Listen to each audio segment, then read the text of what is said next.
Good afternoon, good evening, good morning, whenever you may be watching this. I am Yusef, welcoming you to the Joko, and I'm going to turn it over to Tasha, and especially so I can deal with my lighting. All right, so see you shortly. We are definitely homegrown. We are the sod of the grassroots. There's nothing about us that is fancy. But welcome everybody, and we customarily open with our salutation to our personal lineage of ancestors, because of whose values and parentage we become people who are in the fight, the push, the envisioning, the work for liberation of African peoples and oppressed peoples of the world today, that we stand in those values and that consciousness and that work. It is an extension of our family values and those who have directly minded us, right? We always acknowledge that we are in the African family lineage of the human family, and we salute and uplift the incredible contributions that Africans have made to the eradication of this at least 600-year journey, right, into blight, oppression, suffering, precarity that the age of European exploration and colonialism and imperialism has wrought in every corner of the earth, including its own. We always acknowledge and we recognize that any work that we do, we are doing at the hospitality of the people and the ancestors of the land where we are working in the so-called Los Angeles basin, colonial Los Angeles, the lands of the Tongva people. Okay, we recognize that and uplift that in our consciousness, not as a matter of formality or, right, some kind of empty salutation, but as a reality that we are definitely in alliance with the peoples of the lands, the First Nations people, in these so-called Americas, who will sit in sovereignty absolutely again, right? We do not accept the narrative of their invisibility or erasure, okay? It's at their hospitality that we do this work. And so, with that being said, how is your lighting, Yusuf Doucet? Your lighting is looking good from here. Yeah, we're on. Okay, we're on the lighting. So Yusuf Doucet, please talk Much about better, yourself. much better lighting, yes. Okay, remember we gotta not mute yourself. There we go. We gotta remember our muting tasks. So yes, please talk about yourself and welcome our guest, and I'll read some bio and get us started. All right. You want me to talk about myself? What can I say? I'm a poet, a professor of composition and literature, creative writing, scholar of cultural studies, and just, brother in the hood. Right? Born and raised in Los Angeles. Los Angeles's Black community. Always alongside the indigenous people of the land, Chicanos and others. Again, and a lifelong Californian, right? Spent my college years, undergraduate years in the Bay Area. So, that's a shorthand for who I am. And, as a member of the Joko. since the Joko's beginning or shortly after when you invited me in. And I will also say, right, that today's conversation birthed from your brain, right? This conversation about faith and revolutionary politics. You know, sort of politics in general, because certainly the Christo-fascist moment we're in, right, forefronts the religious sector of society. But we know that's a minority position, you know, ultimately, and minority rule, even within the mainstream, mainline religions, and Christianity in particular. So, you also had the brilliant idea that we would bring on Jacquie Luqman to talk about this. So, let me do that, and then you can introduce Jacquie.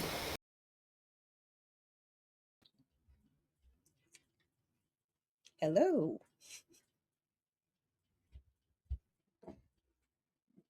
Hello, hello, and welcome. Thank you so much for so generously sitting down with us to have this rich conversation.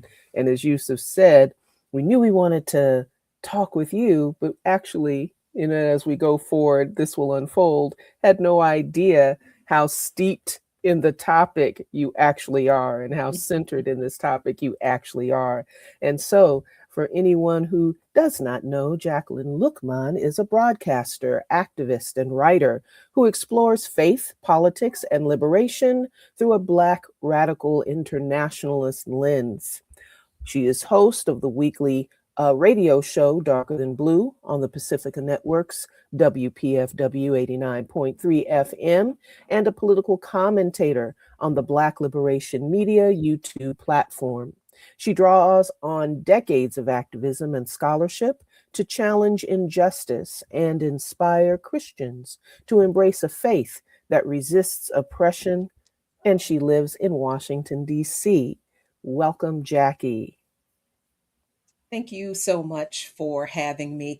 And I should add that I am the chairperson and organizer of the Black Alliance for Peace, an organization that exists to revive the Black radical anti-imperialist, anti-war and peace tradition.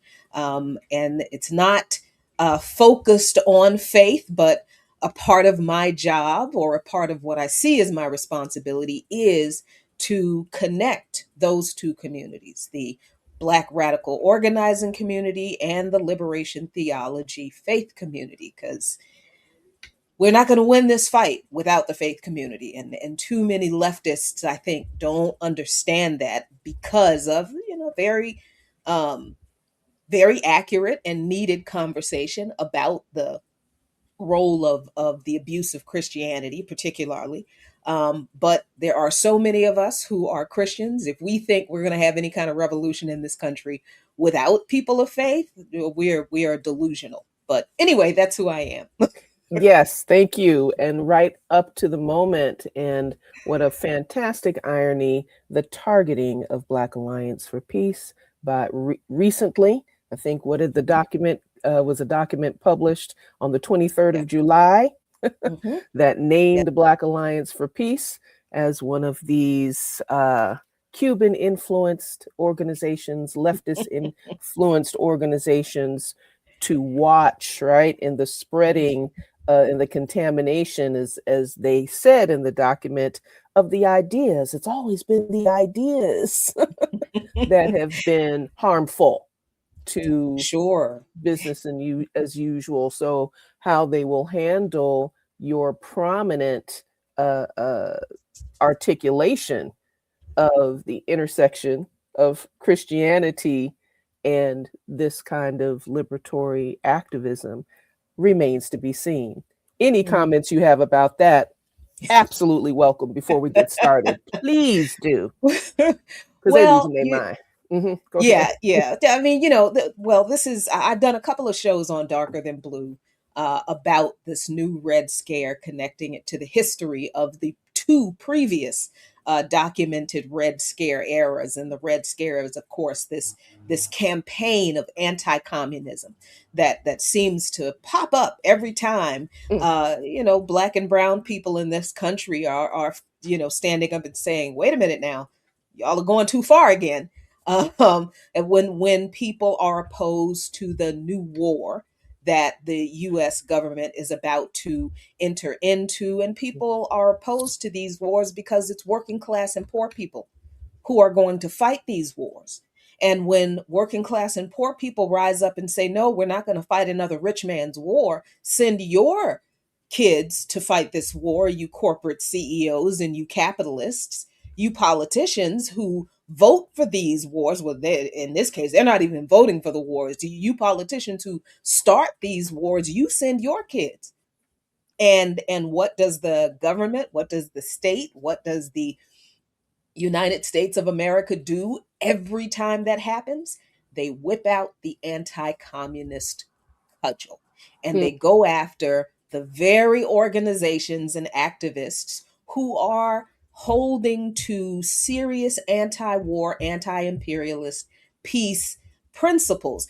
Usually people who are raising the point of the economic hypocrisy that the US always uses when they're going into these wars. There have always been plenty of money for war. There's never been a question about whether this country could afford a war it wanted to get into, or a country it wanted to coup, a government it wanted to topple. There's never a question about whether there's money for that. But we're always told by the same government that there's not enough money to feed people. There's not enough money to ensure everybody has decent housing. There's not enough money to equitably and equally fund public school education at every level: preschool, kindergarten, high school, elementary school, public libraries. All of that is a part of the education system, as well as after school programs for youth, all this kind of stuff.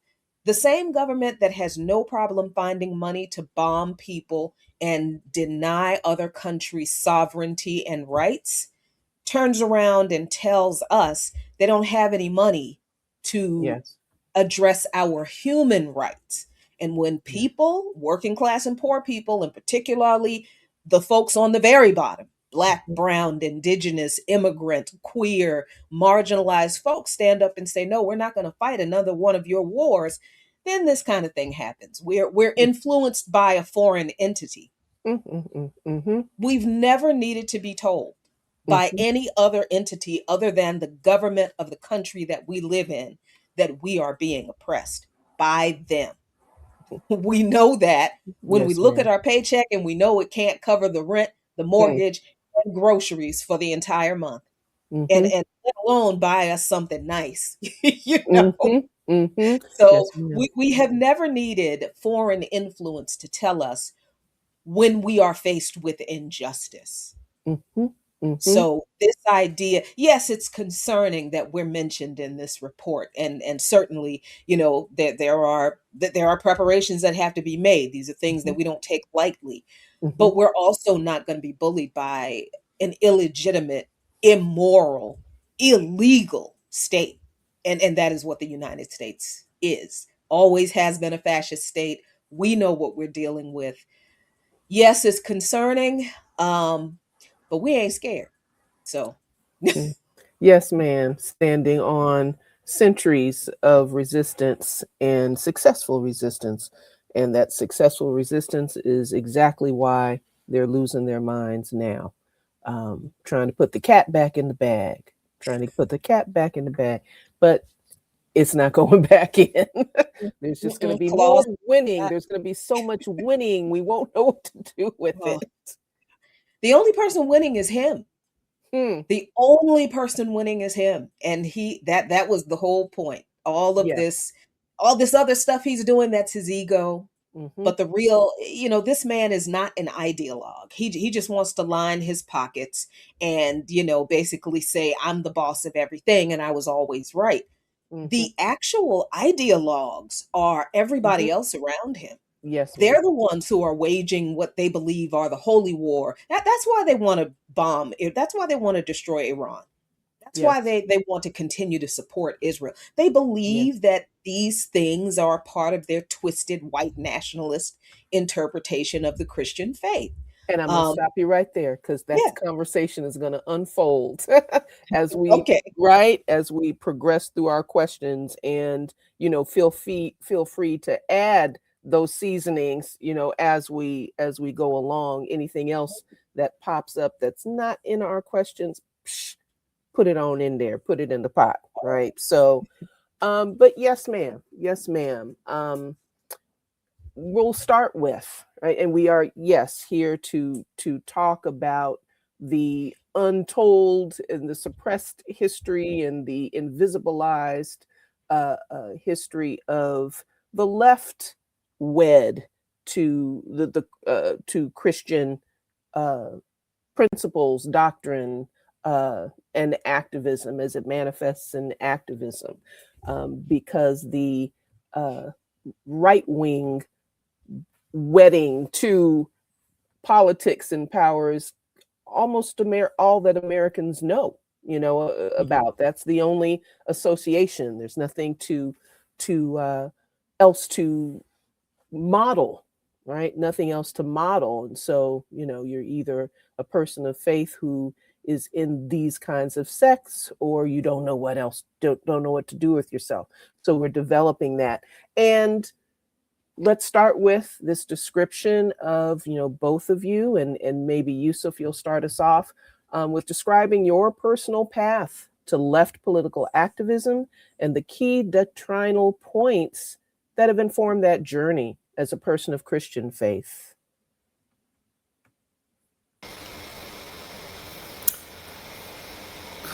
That journey to the left, and probably always started left of center, just growing up in the household I grew up in, with young parents, right? Young parents in the 1960s and then 1970s, and of course that was a revolutionary period in the world. So there was already that, right? Other family members, my uncles, none of whom I know, joined the Black Panther Party, but were sympathetic fellow travelers and all that. So that was already, the environment I was growing up in, and of course that moment, right? That moment in history. But we grew up as Democrats, right? A family that votes, liberal policies, right, or the policies of the Democrats, and whose politics are probably way more progressive or leftist, even if they didn't name it that. But the Democratic Party, right, was the vehicle, particularly 60s and 70s. So my own personal turn to the left, to a self-conscious and even an understanding of what that meant, what communism meant, socialism, all that, right, began to crystallize in high school. Daniel Murphy Catholic Boys High School in Los Angeles, no longer existing because of a pedophile priest who was there at the time I was there, right? So the archdiocese needed to sell it for the settlement. And, more power to my classmate. But there, right, our one particular history teacher who was also the track coach and did conditioning for the football team, and I was an athlete, so we knew him growing up, and then finally had him as a teacher, and he talked about, he was the first one to raise the etymology, right, of communism and community and communalism, and made the point that the Dominican brothers that lived above the school lived in a commune, right, and So just that by itself just began to take off, some of the. I'm not even sure. Well, some of the damage of the propaganda, right? Though I can't really say that, again, it was ever really an anti-communist household or family that I grew up in. That nobody was talking about, the evil Russians and in fact, if there was any talk about a communist country, it was positive talk about Cuba, right? So there wasn't a whole lot to chip through, but the light went off that community, it's there. So that was really kind of an opening, and that was junior year. I was a fairly devout Catholic boy, 14 years of Catholic education. And again, that fifth grade, we got we were handed the good news, right? Again, little paperback version of the New Testament. And I read it, I'm a reader, right? So I read it. And, the language was really clear, right? And again, people are saying, you want to be like Jesus. And the language was really clear about, taking care of each other. I mean, just, to shorthand, right? Just, taking care of each other, the importance of being forgiving. How often should I, how often should I give my brother my coat if he asks for it? 7 times, 7 times, 70 times. I mean, this all of that, right? And then the comments on the difficulty of rich people getting into heaven. I took all that in. And there was an ethic of service in our education, right? And an ethic of service to each other, service to community, service, to the missions, right? And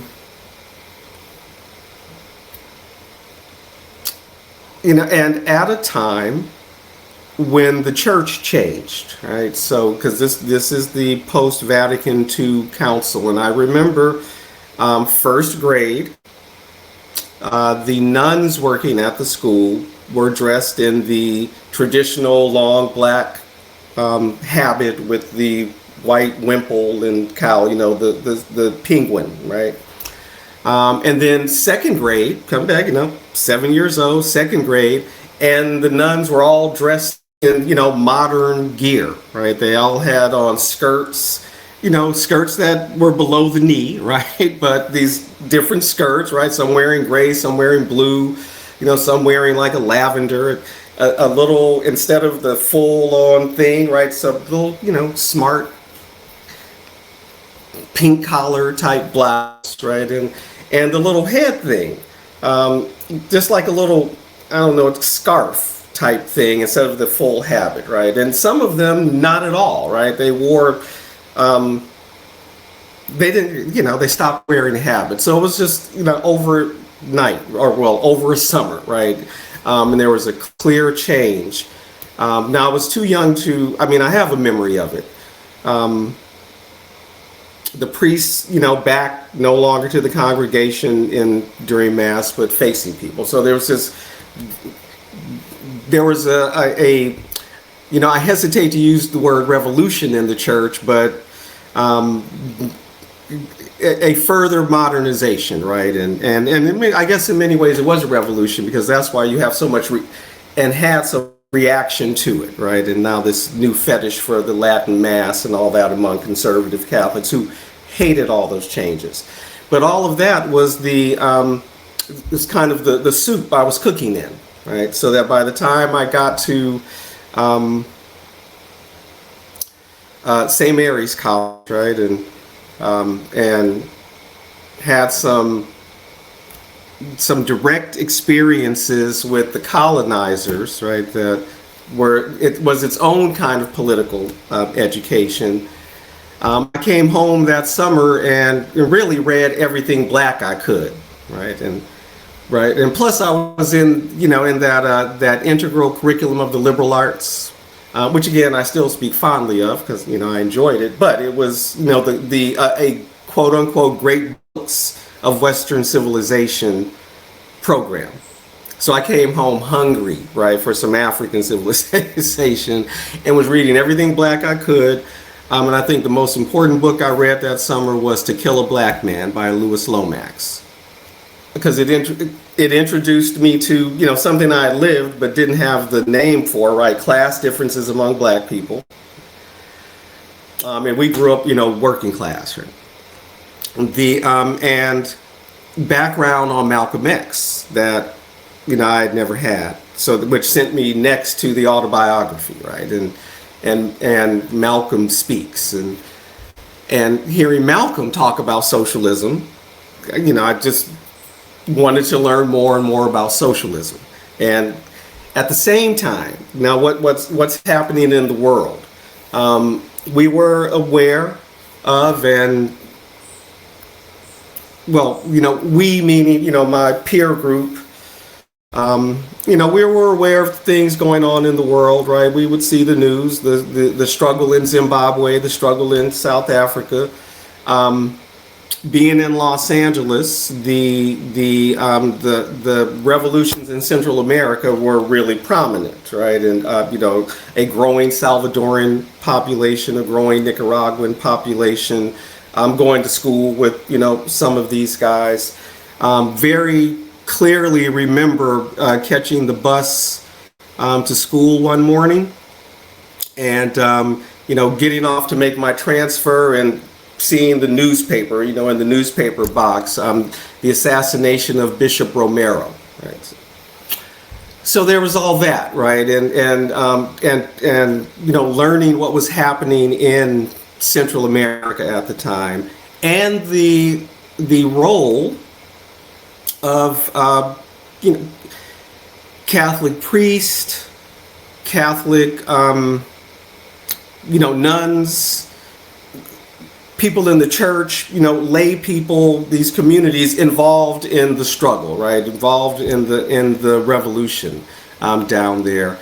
So that was all informing me, right, and my journey to the left, and and it was a process, right? I didn't end my freshman year declare myself a communist, right? It was a gradual thing, but I knew I was supporting leftist forces, and and I could see that the revolutionary organizations, right, they were all tending toward socialism and communism. And again, I never heard anybody in my family say a bad word ever about what was happening in Cuba, right? And in fact, they said positive things about what was happening in Cuba. And it seemed to me that the programs of these socialist movements, land redistribution, the literacy campaigns, food security for everybody, etc., that was a whole lot closer to the teachings of Jesus than anything I was hearing from capitalism, right? So that was that journey.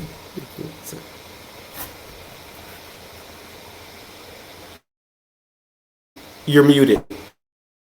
Didn't mean to do that. Okay, thank you. Jacquie, same question. What was that journey for you, and the key doctrinal points that have informed that journey? Well, I grew up in a Baptist church in small southern town in Jarrett, Virginia. My family was, one side of my family was poor. My mom's side of my family was poor. My dad's side of my family had a little bit of money, more money than most of the black folks in town anyway. And, there was that schism that went on. And, me being the little chocolate girl that I was when I am the same hue Now that when I came out, according to my mom and my grandmom, I was just as chocolate then as I am now. And they immediately, oh, that's our little chocolate drop. And um, my father's side of the family, a couple members of the family didn't like how dark I was at first. So there was a little bit of colorism going on there. The class issues growing up, and it is very weird, and I didn't understand it, but later on, I got why we were kind of this way. But it was very interesting growing up in a small town, in a poor Black community, where there were class divisions, right? There were class divisions, but there were like these old family beefs, that so you grow up in this environment of like personal and family turmoil, but everybody's going to church. Everybody's a Christian. Everybody's in church every Sunday, praising the Lord and shouting and, jumping up and running around the church. And the same people would not spit on their own family members if they were on fire, if they were from the other side of the tracks, the poor folks, those dark folks, those folks that live down, you know what I mean? So and I was always a curious kid, because I read everything. So I did what they told me to. You said read the Bible for yourself, so I did. And I'm in elementary school and middle school asking questions in Sunday school that nobody wanted to answer. Simple stuff like, if everybody died in the flood, where'd the rest of the people come from? You know what I mean? If there was only Adam and Eve and their one son, after, where'd everybody else come from? These are basic questions that kids ask. One plus one doesn't equal two in these scriptures. Yes. And as a kid, I'm just asking questions, and the responses I got were very much, shame on you for doubting God. And that did not sit well with me for decades. So I was away from the church, for until basically late adulthood, when my mother passed. And I believe I had a deeply spiritual experience the year before she passed, that really reconnected me to my faith. And I found that I had the same questions. I kept going to church after church after church, looking for a church that would answer the questions. I want to know these things. If this is what you're telling us it says, and we're supposed to be happy about this and rejoice, then answer these questions about these holes, these things that don't make sense, these things that don't add up. Um, and it took me a long time to find an environment where I was not made to feel like I was wrong for asking questions about clear and obvious inconsistencies, either in the scriptures themselves, or when I began to study the history, the real history, not the biblical, what people think is history, but the actual history of the region. Then a lot of these scriptures, I realize, mean something different than what we thought. And once I realized that, oh, some of these scriptures are specific to the area and the time and the practices of that time. So we can't apply these things to our lives now, because what we think we're applying these things to didn't even exist then. So we're literally making stuff up. And it took me a long time to find a church where I could say that and not be shunned and shamed, and sometimes cussed out and invited out of the church. But I did eventually find that church with my husband, my late husband, and I. We joined Plymouth Congregational United Church of Christ. He was more of an organizer than I was. I went to protests. I went to, town hall meetings and stuff like that, went to city council meetings, but I really wasn't involved in any organized effort. And when I met my husband in 2012, he was happy that I was political, that I really loved politics, that I really knew my thing, and that I was a leftist of some kind. I didn't Mhm. entirely understand the problems with capitalism, but I Mhm. certainly understood that this system in this country is messed up. It doesn't serve the people. And Mhm. all of these folks in political power who say they're Christians, they are lying because Mhm. that none of this is the faith. Mhm. So I met my husband who was he was a former imam. Mhm. He used to be Muslim. He left, didn't really leave the Islamic faith, but he was on his own spiritual journey. And he found uh, um, synergy and acceptance at Plymouth too, and he loved their political Plymouth Congregational United Church of Christ in Washington D.C., and he was drawn by their political stance from the scriptural perspective. So we got deeply involved in organizing in that church. But because of Abdus, I also got deeply involved in real organizing. I had no idea that like organizing is a thing of its own, right? So Mhm.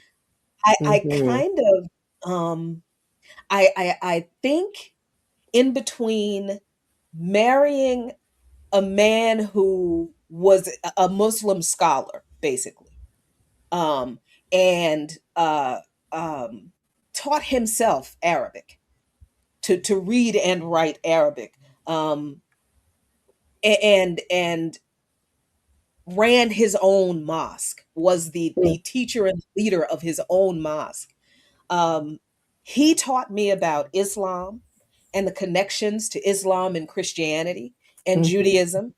He showed me that there is no conflict really between the three Mhm. faiths other than the same way people like to create denominations in the Christian faith. That's what Mhm. all of this disagreement is about, Mhm. because the faith comes from the same group of people. All three faiths come Mhm. from the same group of people, the same region, and they all basically say the same thing: love God, Mhm. love your neighbor as you love yourself. Mhm. And that is the highest expression of loving God, and fight for justice on behalf of those who are oppressed by unjust systems.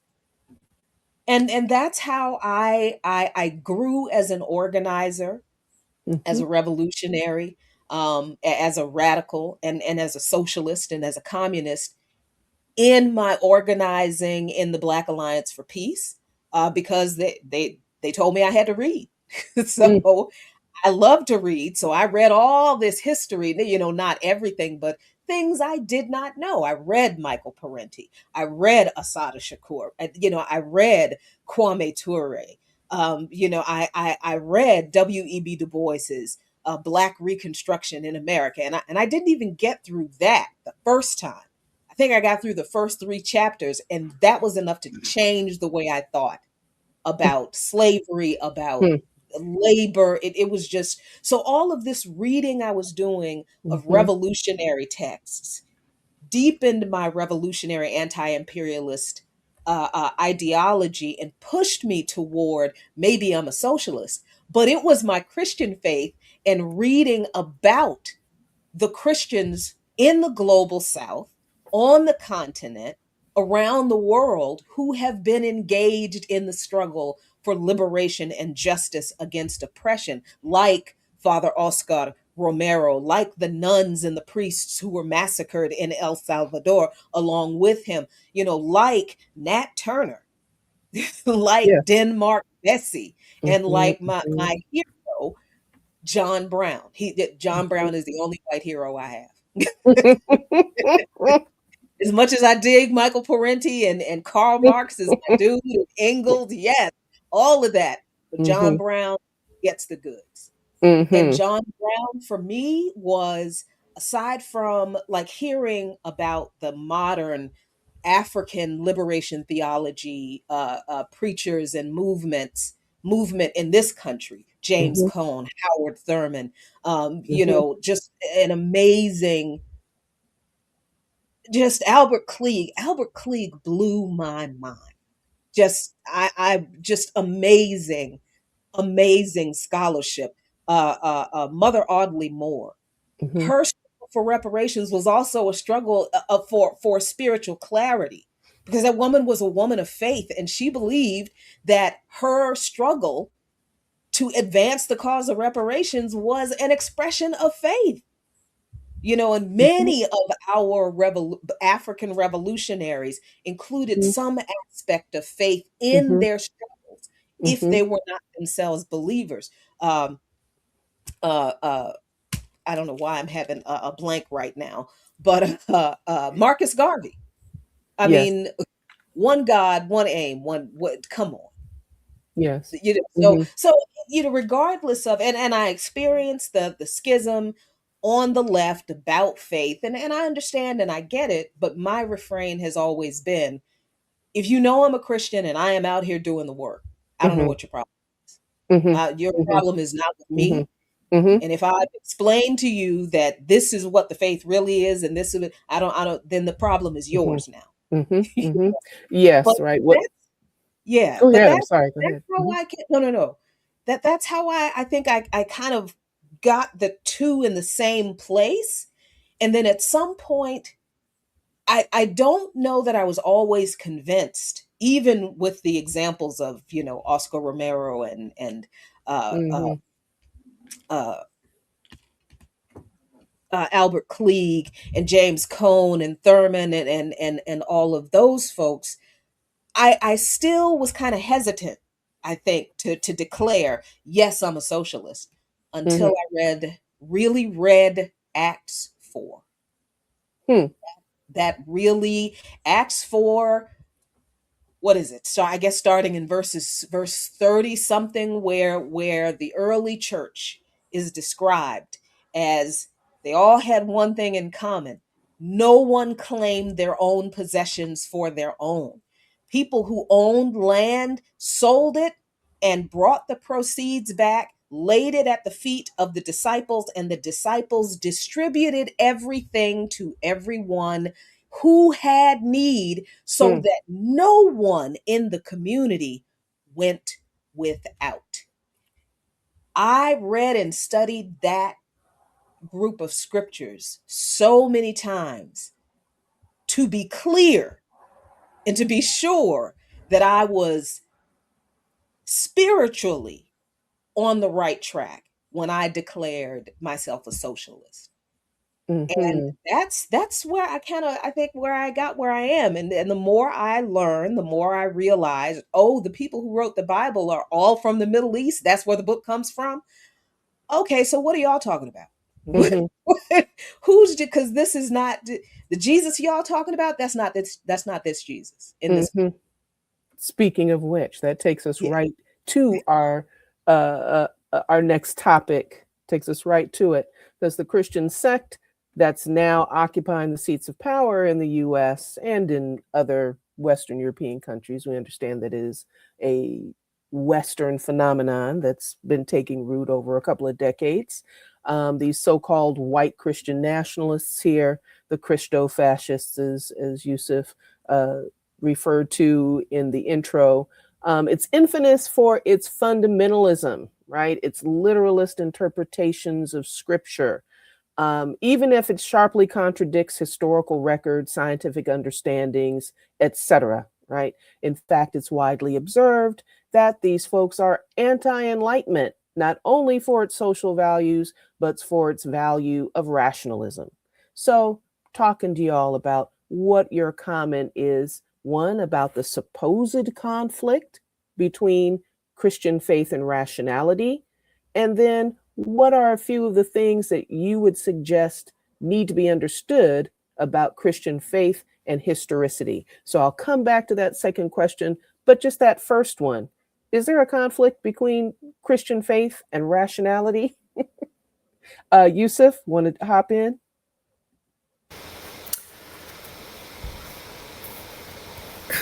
I mean, sure, there's a certain kind of conflict, contradiction, tension, at least, right? What is the definition of faith? Paul gives evidence of things unseen, something like that. I might be misquoting.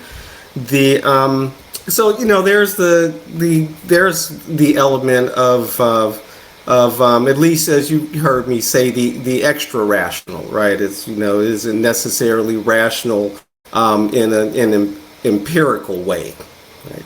A material proof, right, for the existence of God, etc., right?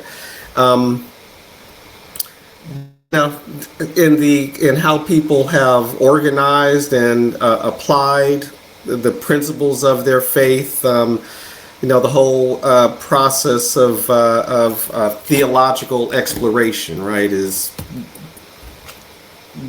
often based in that same kind of rational approaches, right, to and particularly in the Western tradition of the dialectical approach, right, in philosophical understanding. I know there's a tradition that was really introduced in high school, right? And this idea that we are people of faith, but it's faith that seeks understanding, right? That's it simply put, right? It's faith that seeks understanding, and that and the investigation, the exploration of the natural world, the material world, scientific inquiry, didn't end with the establishment of the church, right? Or pre-Christian, right? Pre First and Second Temple Judaism, or what is called Judaism, right? The religion of the Israelites. And I mean, there's already, I think, right, an element of rational inquiry and other faith traditions, traditional religions, indigenous spiritual paths, etc., right? I mean, even in terms of the pharmacological research done to be able to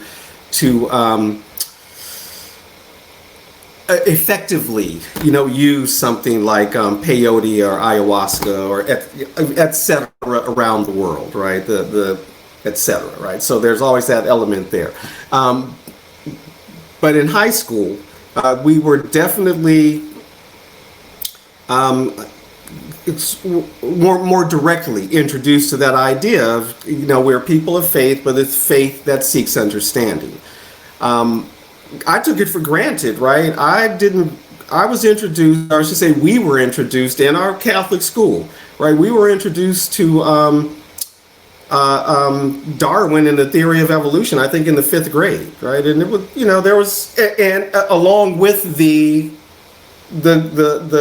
contradiction, right? Because of course somebody asked, well, the Bible says, these 7 days, and the response was, and really from like then through high school,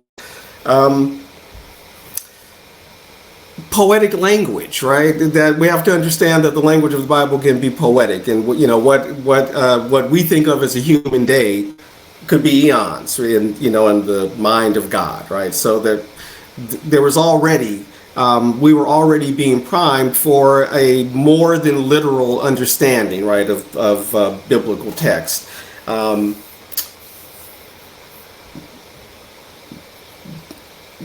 That theories like the Big Bang, and that even calling it a theory didn't mean it was, just an idea that was unproven, but that it was, an organization, right, of information and ideas so that it could be effectively communicated, right, for people to understand. We were not, and again, there was always the tension, right, because it's always the element of the conservative Catholics within, within the faculty, right, there would be dissension, but both of my high school science teachers, the introduction to physical science and my physics teacher, they were both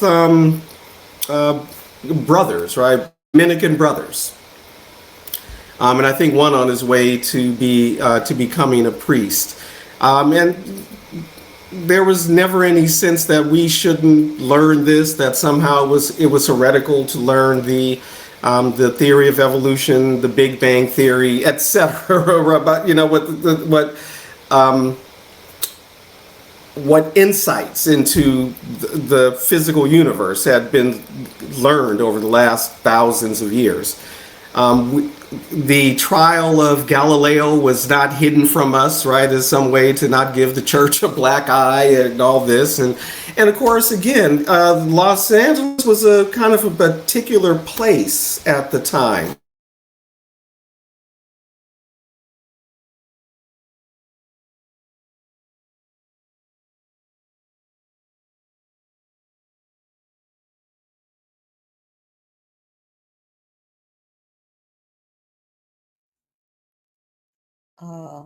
Are you frozen? Getting spinning. Okay, we're all back. Okay. All right, we're all back.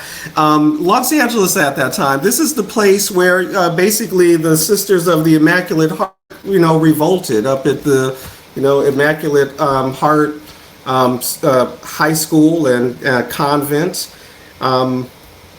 which was also the home of. I'm drawing a blank on her name, and I'm not going to go run and find the book that has it. But a very revolutionary nun who was based at the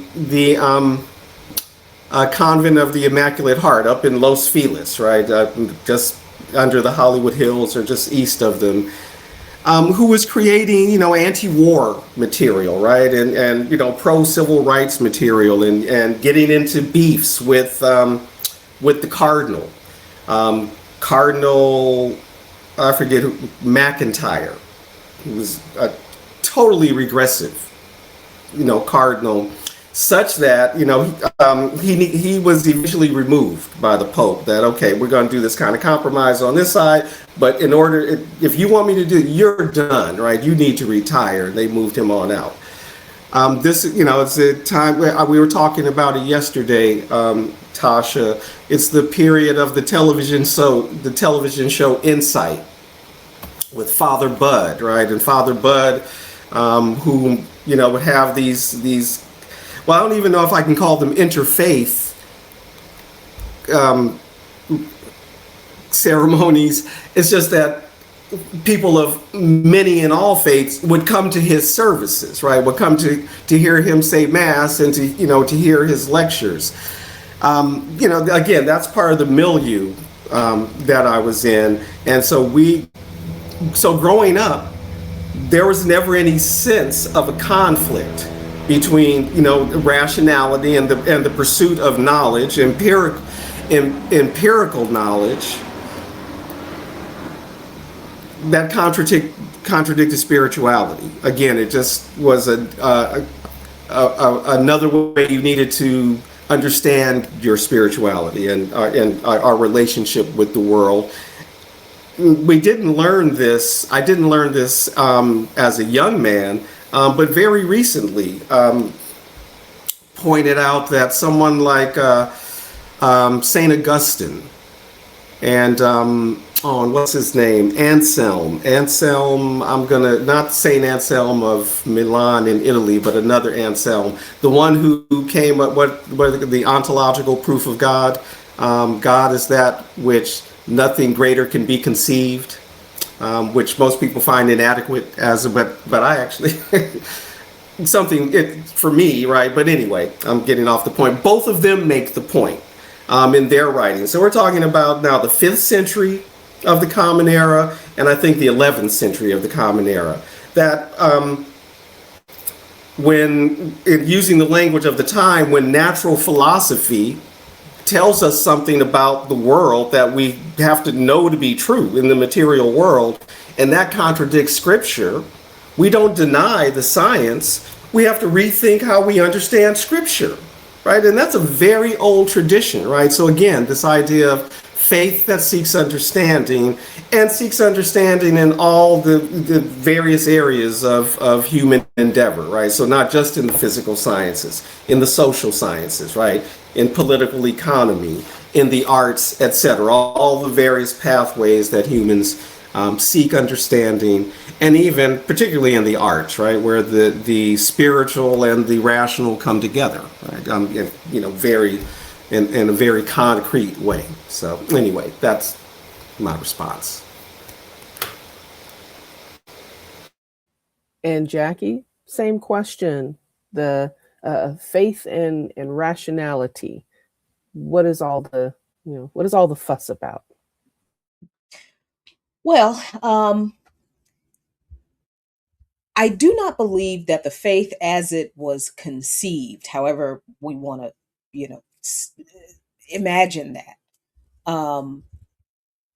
The faith as it was recorded, I think that's the better way for me to say it, was not intended to be oppositional to reason, right? Because if the faith is centered around the personage of Jesus Christ and what Christ represents to oppressed people that he was born into, right? Then the rational, scientific, material reality of the people that he was born into and the political reality of the people he was born into, that's just true. We know what the Roman Empire did. We know the brutality and the abuses that the Roman Empire carried out in Judea and the region around it. And it's worse than what we've seen in the movies, and it's a lot more than what we've seen in the movies, right? So the reality of the suffering and the oppression of the people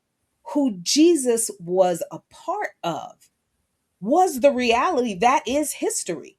And that's where the faith comes from. So how can the faith be a tool of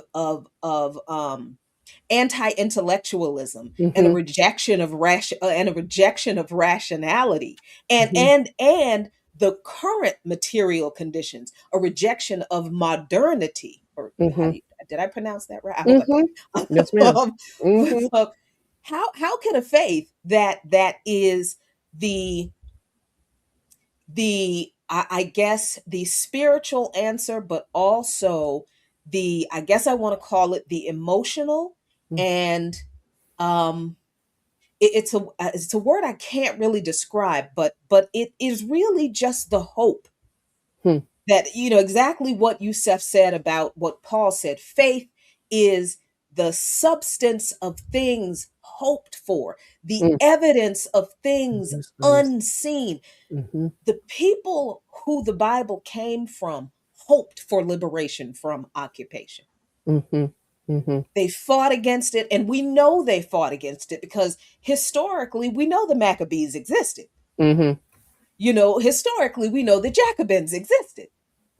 Right. So there we know that there were uprisings within and throughout the Roman Empire, throughout the entirety of the Roman Empire, but especially toward the end. Right. So historically, this faith comes out of, as all of the Abrahamic faiths do, because it's the same group of people.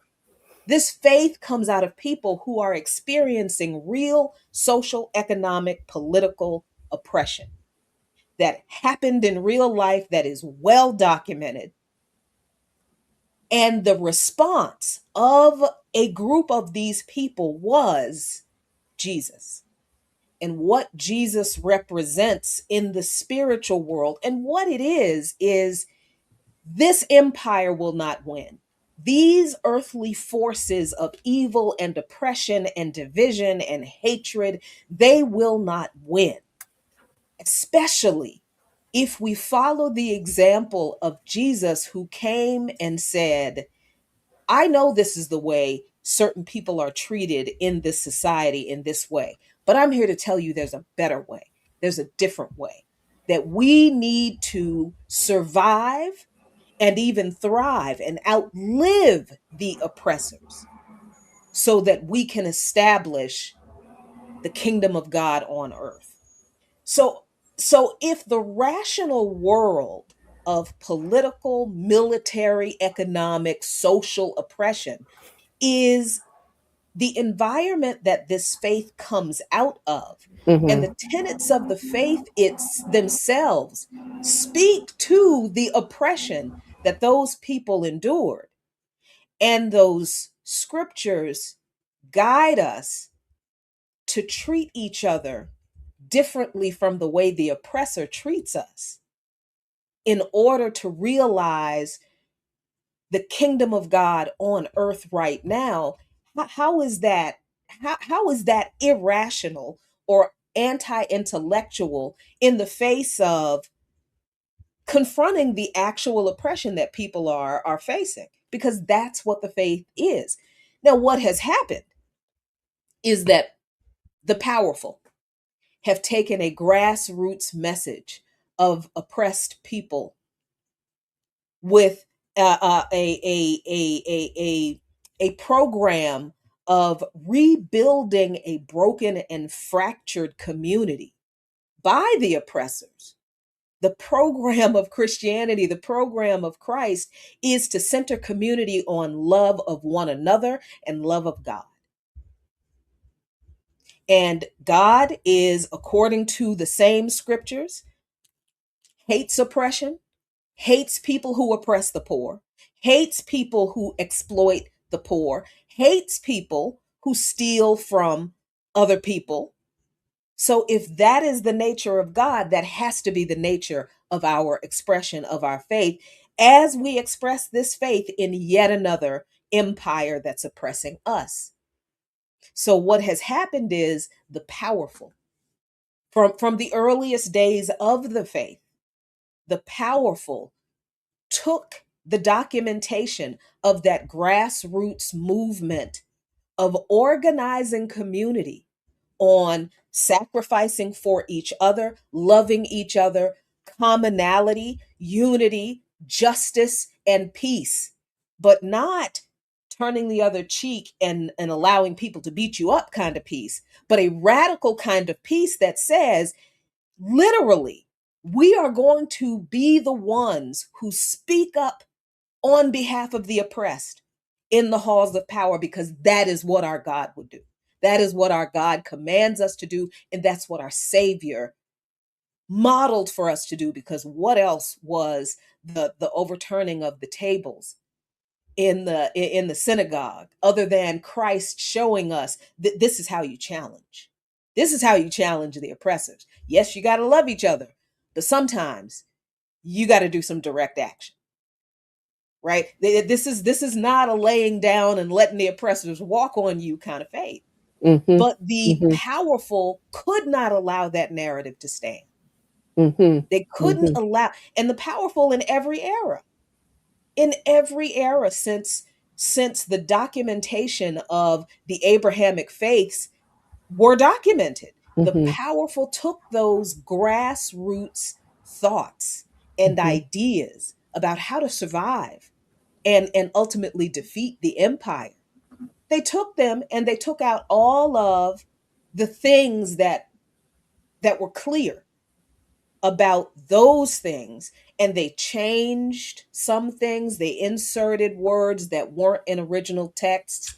They mistranslated words that are obsolete because the society or the practices are no longer there. And they just decided, instead of trying to be true to the historical realities that the text came from, they decided to apply what they hate in the modern era to those scriptures. Mm-hmm. And they just plugged in a word like homosexuality Mm-hmm.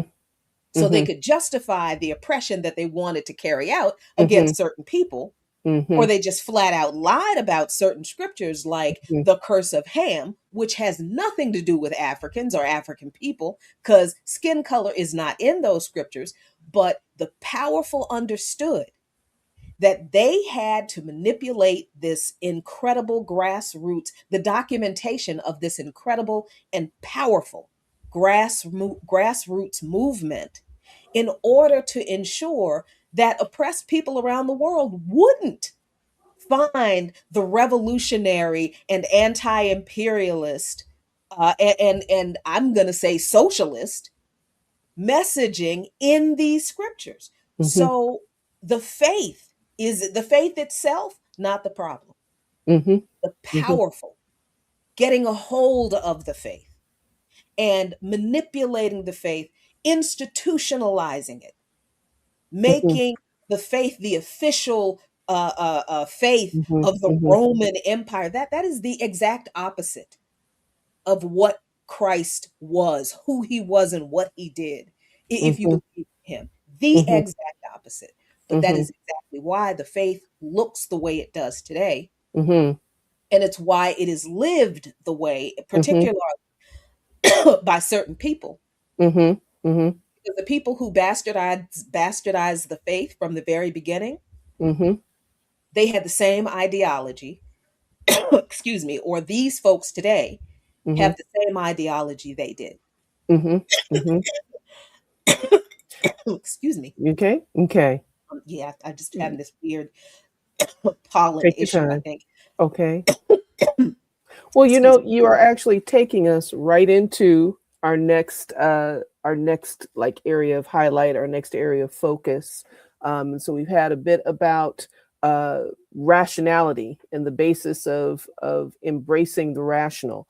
We've segued into the concept that revolutionary response to oppression is an essentially rational venture in and of itself, as well as begun to put some of the historical clothing on the development and treatment of the faith, the co-opting that you're describing of an imperial state, of this popularizing movement and this, this uprising movement. And so when we are looking at the kind of contemporary era, right?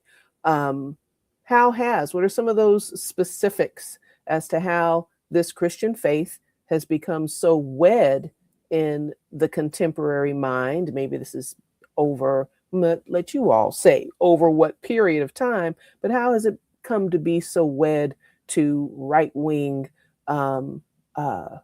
political movements and reactionary values in the US and beyond, anywhere else you want to talk about it? And also throw in what that wedding to reactionary values has looked like in our Black communities. And Yusuf, you want to pick it up? Yeah, and I want to jump in. Actually, a couple of things. The last thing Jacquie was talking about. Yeah, the Constantinian moment, right? And not even really Constantine, right? But one of his heirs, Theodosius, I think, makes it the official religion. But it gets started with Constantine, right?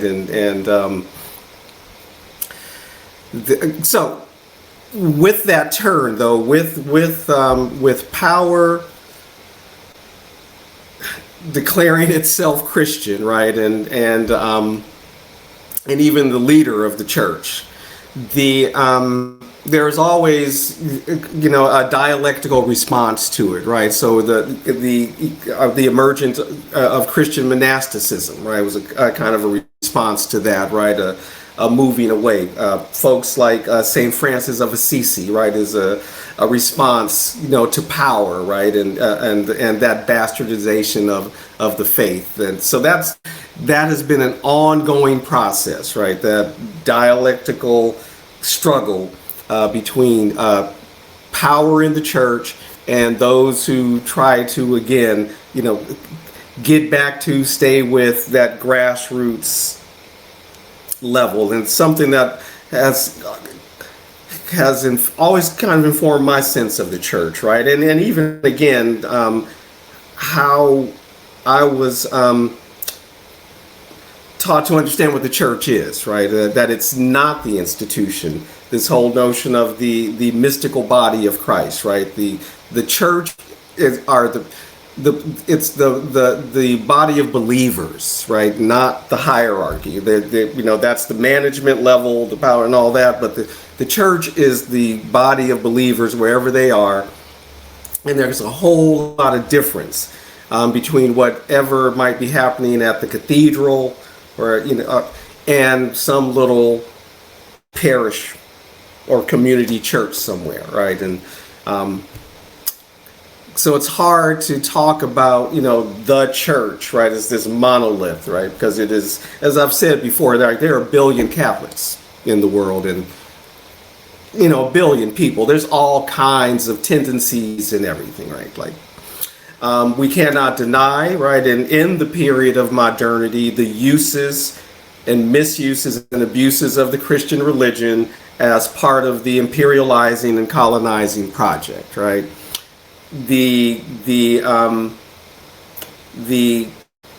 intellectual gymnastics that have been made to give Christian justifications for the capitalist order, and this whole notion of your material wealth is a sign of God's favor and all that, and as you pointed out again, Jackie, right, the misuses of that the so-called curse on Ham, right, which actually ends up being a curse on Canaan, I think, in the actual language. But so all of those uses, right, that power makes of any institution, right, or any philosophy. I know, and I think I see some growing trend of an interest in Stoicism again, right, and which was itself very useful to the Roman Republic and the Roman Empire, right, as a ruling philosophy. But you asked about the more modern moment, right? But there's always been that tension there. But this moment, right, and I think just to pick a date, kind of an arbitrary date, because I think we could start almost anywhere. So just arbitrarily, and not completely arbitrarily, but at least one demarcation point is the 1954 Brown v. Education, right, and the Southern Baptist evangelical response to wanting to not integrate, right? So the Christian school movement, right? The white Christian nationalist private school movement begins to emerge. That's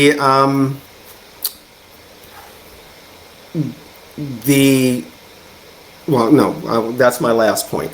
The effective use of modern mass media, right, to spread that message far and wide, and the Christian right wing across denominations, because I think we can talk about Father Coughlin in the 30s, right, with his Christo-fascist Catholic self, right.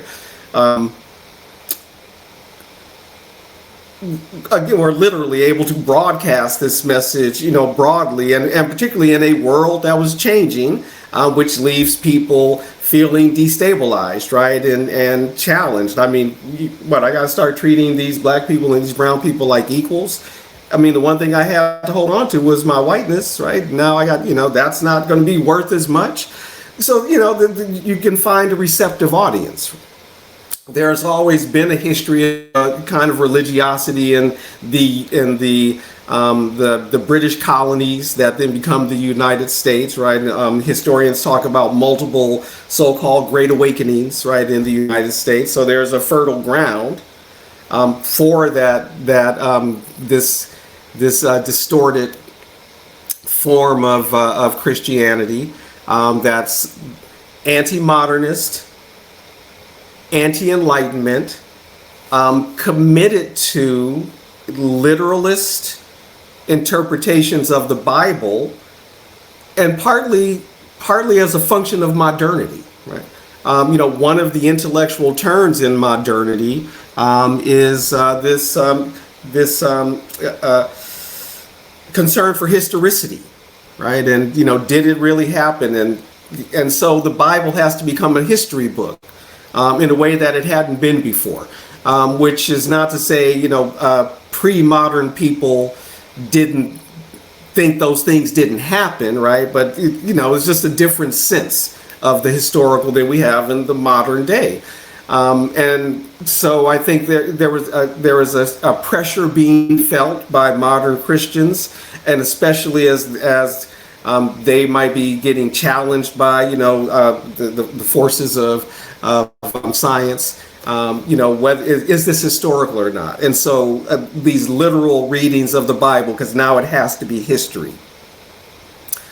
And then the material support, the very real material support from the empire, from the CIA, right? From the National Endowment for Democracy, actively supporting and especially coming out of the 60s and the 70s, to supplant these radical priests and nuns that are being supportive of revolution, that are following the recommendations of the bishops, this conference of Latin American bishops in Medellin, Colombia in the 60s, right? That came up with very radical notions and solutions, right? And again, this preferential option for the poor, so a real CIA plan, right, to support right-wing fundamentalist evangelicals worldwide that are going to be amenable to capitalism and imperialism. What's the guy that Reagan praised so highly in the 80s? Rios Montt, I think, from Guatemala, right? Rios Montt, big time evangelical fundamentalist, right? Conducting the genocide against the Mayan people of Guatemala, and to stamp out, again, a communist revolution, right, in the area. So that's why, right? Real material support, access to modern mass broadcast media, the instability of the neoliberal era, which I know it really takes off with the 80s, but those changes are already happening in the early 70s, late 60s, early 70s. We're moving toward the neoliberalism, and they're already beginning to want to dismantle, right, the social welfare state and all that. So that's part of how we get here, and then all the other things that can be that it's not very hard to stoke up, right? Racist fears, the misogyny, right? That's inherent in all these notions of women and the curse and blah blah blah, and the interpretations of Eve and all of that, right? So just people are able to push the right buttons with the material support, the kind of material support that helps create these foundations like the Heritage Foundation and others. And not to mention, right, the billions of dollars that folks like Jerry Falwell and Pat Robertson and others, right, were able to generate and spread that message. I can't remember a time that there wasn't, TBN on television and, that, right? So that's what I got to say about that. Okay. And in the I'll let you mute. Thank you. So in the interest of time, so we're not here for the hours that we actually clearly could be here. Jackie, I'm going to ask you to respond to the same question to the left. How has Christian faith been, in this kind of contemporary-ish question? Of course, Yusuf touched on a few things, and I'm sure you'll touch on a few things relative to the right. But how has the Christian faith been wed to left-wing movements and liberatory values? What are some key points that you would like to highlight from that history? Yeah, I excuse me. I already mentioned two of the scholars who three actually, Reverend Dr. James Cone, Reverend Dr. Howard Thurman, and I don't remember if he's a Reverend Doctor. I just call everybody Reverend Doctor now. and Reverend Dr. Albert Klieg. Um, and I was drawn to Albert Klieg because of the Time magazine cover in what was this, 1976 or something or other like that, where it has a Black Jesus on the Time and they were doing an article on Black liberation theology, and Albert Klieg was mentioned, and I had never heard of him in the article. So I looked him up, and I just absolutely blown away. But what Yusuf just mentioned, the history of conservative white evangelical ideology being pushed in the political sphere, in to end and destroy the liberation struggles and the people in those struggles in global South countries and around the world.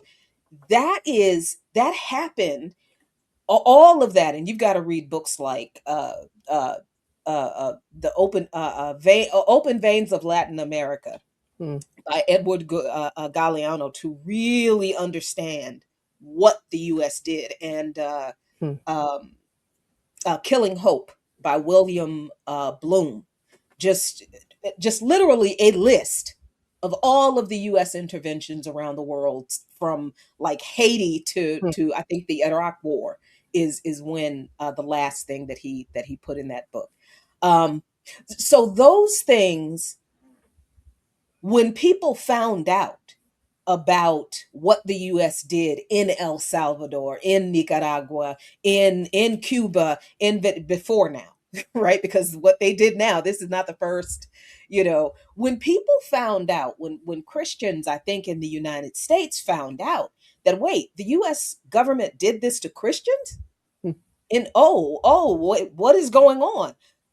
And this is so that outrage, I think, happened after we did have a pretty more robust than now presence and engagement of the progressive, especially Catholic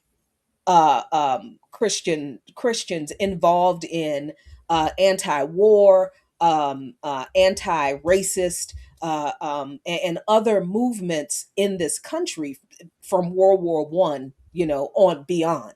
Because there were, Dorothy Day and Catholic Worker. You can't ignore the role of people of faith like her and others who were front and center in the protests against the wars and that kind of thing.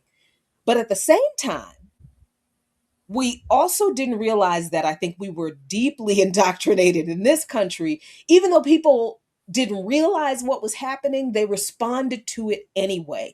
Because as the moral majority came to prominence in this country, and they began to do things that were clearly political, like their backing of and with Ronald Reagan, Bob Jones University, in the lawsuit against the IRS, that is actually what launched the anti-abortion, the right to life movement in this country. The lawsuit that Bob Jones University lost to try to keep its tax exempt status, because they were racially discriminating against their own students, right? Because they had the segregation policy on campus.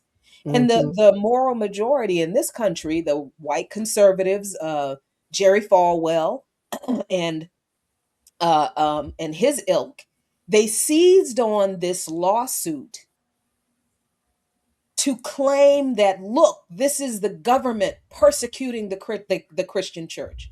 So that's where this religious freedom argument came from. But it was really, Ronald Reagan and the moral majority, these white Christian evangelicals, trying to keep Bob Jones University's tax exempt status, even though they were racially discriminating against Black people. Right? So this, as we see this play out, this is, we realize this is a part of a longer history of white evangelical Christian involvement in US politics, right? That we probably wouldn't have realized before. Like the very idea that we believe, that some Christians believe, that as Yusuf said, wealth is a reflection of God's favor in your life. Well, that comes from Calvinist thinking. That's a Calvinist kind of and it was weird the way they framed it, because they didn't come right out and say that. They tried to make it sound so like acceptable. You know, your job as a Christian is to work hard. And if God is happy with your hard work, he's going to bless you financially.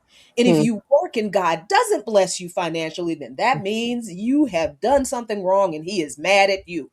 So that is the way they kind of set up this wealth equals God's, holiness kind of thing. And again, John Brown, one of the few Calvinists who were like, yeah, to hell with that. That don't make no damn sense. But that is where that comes from. So, and then there's so many other moments that caused Christians in the United States to stop and say, wait, that's just too far. Like things like Billy Graham and his tent revival. That people loved him. All football stadiums, baseball stadiums, full of people, and all these people coming to Christ. And those things were the epitome of individualistic Christian. Just the modern expression of, you get your soul saved, you are going to heaven, and don't worry about all of this other awful stuff that is going on around the world. Because it doesn't have anything to do with your soul. All those poor people who can't afford to put a roof over their head, gas in their car, food on their table. That's not, get your soul saved so you can go to heaven. Protect your salvation and ignore all of the scriptures in the Bible that say Christians, our duty is to fight for justice on behalf of the oppressed. So when Christianity became, I feel like when Christianity became popular and mainstream in this country through exactly what Yusuf said, through entertainment, when we had televangelists, oh my God. Just the silliness and the stupidity and the hatred and the lies and the stereotypes, but also the hypocrisy, the rank, gross hypocrisy, more than anything else, and the silence of the Protestant evangelical church, particularly the white church, in the face of great social upheaval, lynching, the slavery, the genocide of indigenous people, slavery, Jim Crow, the discrimination after that, lynching, mass incarceration, payday lending, capitalism and capitalist exploitation, all of these wars for profit. The Christian church, the Protestant evangelical white church, not only not silent now, but they're all for it. And I think that, and people, we leftists loving to read, if look, if leftists are going to do one thing, actual leftists, the real socialists and communists, if we're going to do one thing, when we get pissed off about something, we're going to read. We're going to read everything we need to know about the thing so that we understand who is behind the thing, so that we can make sure that we are focusing on the right thing. We are going to read. So when people see, and this is just my assessment, because I'm not sure that it was an organized kind of or effort. I think it was kind of an organic response to the popularization of the bastardization of the Christian faith through movies, television shows, the whole Left Behind series, y'all. Yes, ma'am. I had all those books. I read every single one, and they were entertaining until I read the Bible, and I'm like, wait, that's not there's no rapture. What are you talking about? So I think a lot of people who were already Christians but also progressive became more prominent, and now I'm starting to think of some of the women progressive liberation theology prophets and who really struck a nerve with me, like Reverend Dr. Kelly Brown Douglas, and her book, The Black Christ. Hmm. Just a fantastic examination of the Christian faith from the Black perspective. Like, first of all, Jesus wasn't white. Mhm. And Mhm. this is the way we see Jesus. Delores Williams, Dr. Delores Williams, um, uh, her, what is it? Sisters in the Wilderness. Really, really, really nice. Oh, and what's the other? Grant, Dr. Jacquelyn Grant, who she's the one who I think of the most because um she I think she wrote this book called White Women's Christ and Black Women's Jesus. Hmm. And I mean, I felt bad for the white women for a minute reading that book because it's like, yeah, she dragged y'all, but it's true. I mean, so I think that in this country, for people who were progressive politically, but also people of faith, they were the ones who were the most. Now I can't help but think of Dr. Jeremiah Wright.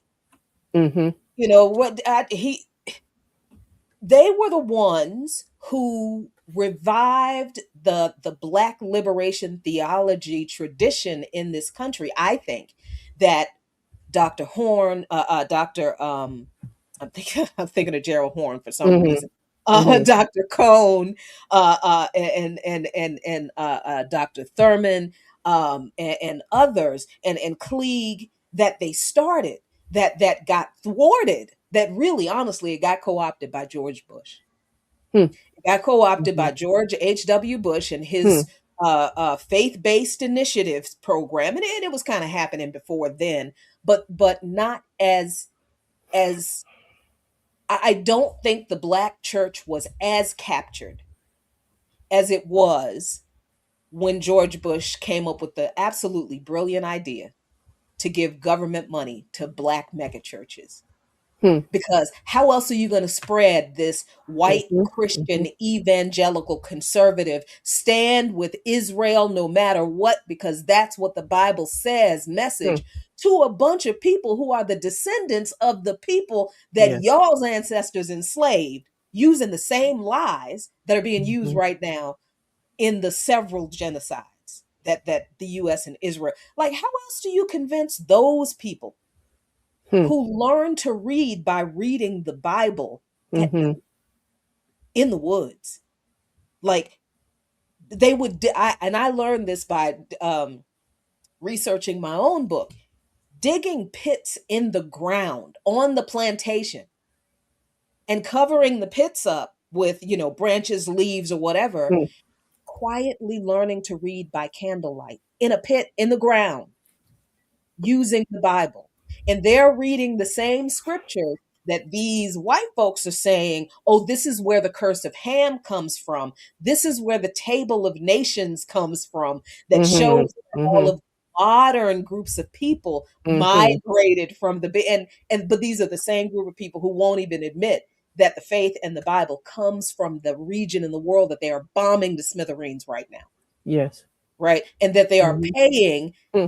to let Israel genocide those people, Yes. right? So I think that in a weird way, the left consciousness of liberation theology Christianity rose at the same time as white evangelical Christians pushed Hmm. their political ideology in Hmm. US foreign policy and US domestic policy. I Hmm. think it happened so organically, just through sheer outrage. Hmm. People of faith who were left leaning and progressive, looking, seeing the faith used in this way to destroy the very expression of the faith that we're commanded to respond this way to oppression. And I think that organically, people who understood the faith and understand politics in this country and have never believed the lies about American exceptionalism and, the great Christian nation and the city on a hill. And yeah, no, you can if you know history. Mm-hmm. I think that re-embracing of liberation theology on the left, it was an organic response to the right embracing and using their bastardization of the faith. And it's almost like a reclaim. No, it's not an almost. It is a reclaiming of the faith. It is a reclaiming of the faith by the people. The problem is it's not enough. It's not big Mm-hmm. enough. Mm-hmm. It's Mm-hmm. not. And Underexposed. Mm-hmm. yeah, they're very underexposed because I Mm-hmm. mean, look at what we have to contend with. Yes. So I recognize that a lot of Christians who are progressive, who are leftists, who are horrified, shocked, Yes. they're also terrified. Mm-hmm. And I think this is true of most people. They see that the state will not just not stop at killing us in the Mm-hmm. streets. They Mm-hmm. see that the state has no problem doing what Right. they've been doing to us to them. And they're really thinking, maybe if I just put my head down and wait out the next 3 years, all this will blow over. History tells us otherwise. Um, but I think that might be the moment, and maybe I'm just kind of hoping. Hmm. But I think that might be the moment where Christian leftists should step in with that faith that annoys people so much, Mm-hmm. but remind people, yo, we rely on a power bigger than us. These people are nothing. Yes, they're the occupiers, they're oppressors right now. Yes, they have the power right now, but all empires fall, every single one of them. Mm-hmm. And our job Mm-hmm. is not to wait it out.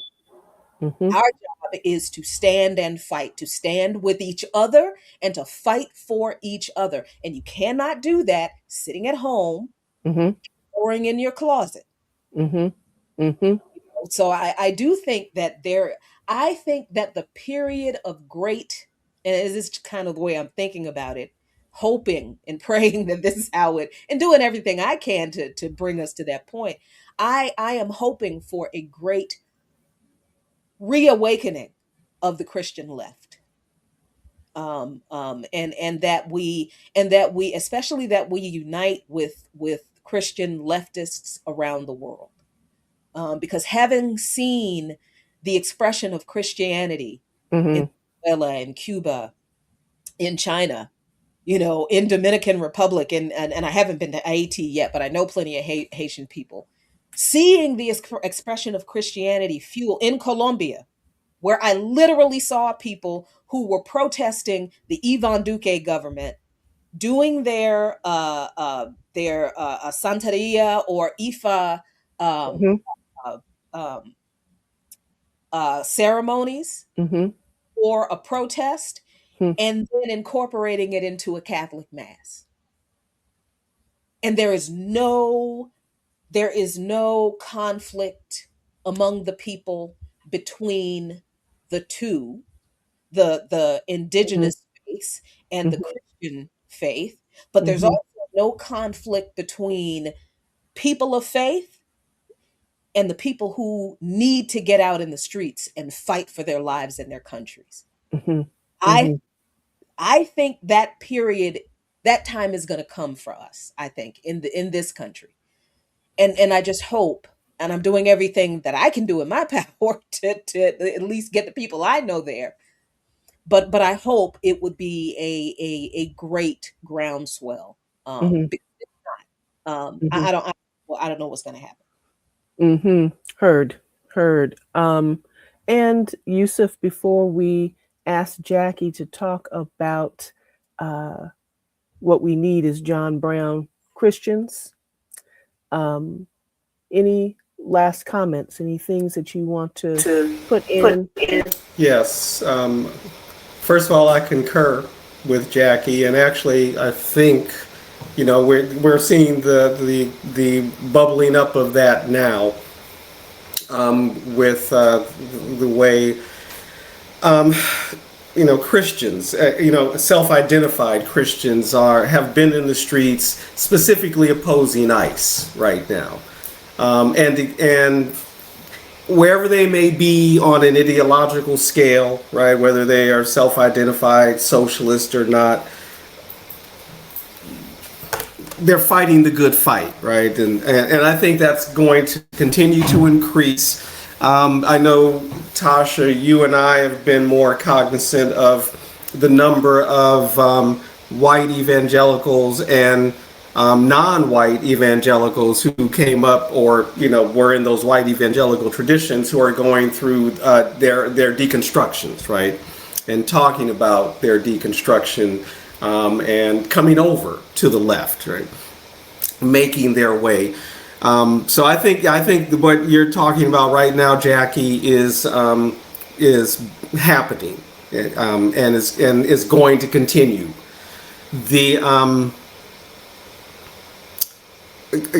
You're at the beginning of the conversation. You mentioned that tension between many leftists, maybe a lot of self-identified socialists and communists, maybe even more particularly, and faith, right? And whether or not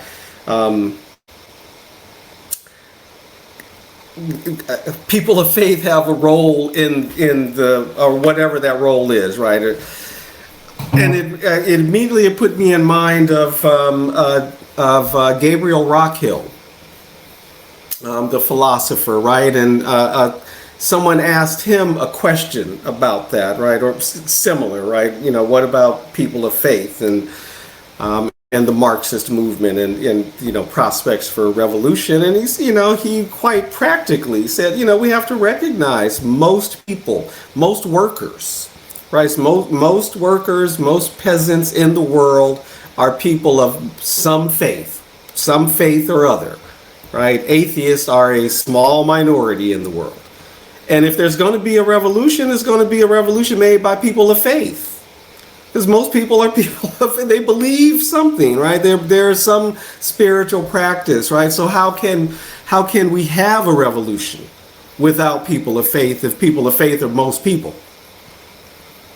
And most people who can see that the order of things is not the order that they should be in, right? And as you pointed out also, Jacquie, these particular, right, the so-called Abrahamic religions, right, they have their common source, and all of them have that same tension within them,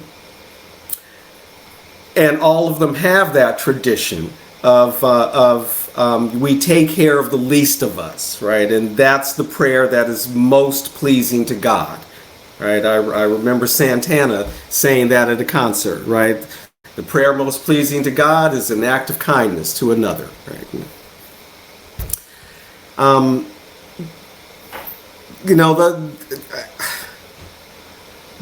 There's a long tradition. It's actually the most fundamental tradition, right? And particularly, again, I don't want to.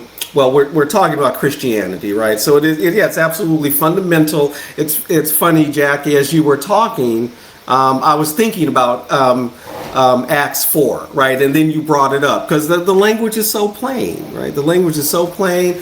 They sold all their possessions, held everything in common, and number one job, take care of the widows and orphans, right?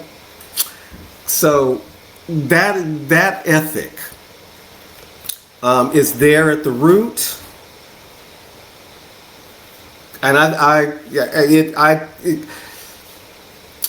it has been shouted down because, again, of it's kind of the megaphone, right, of mass media.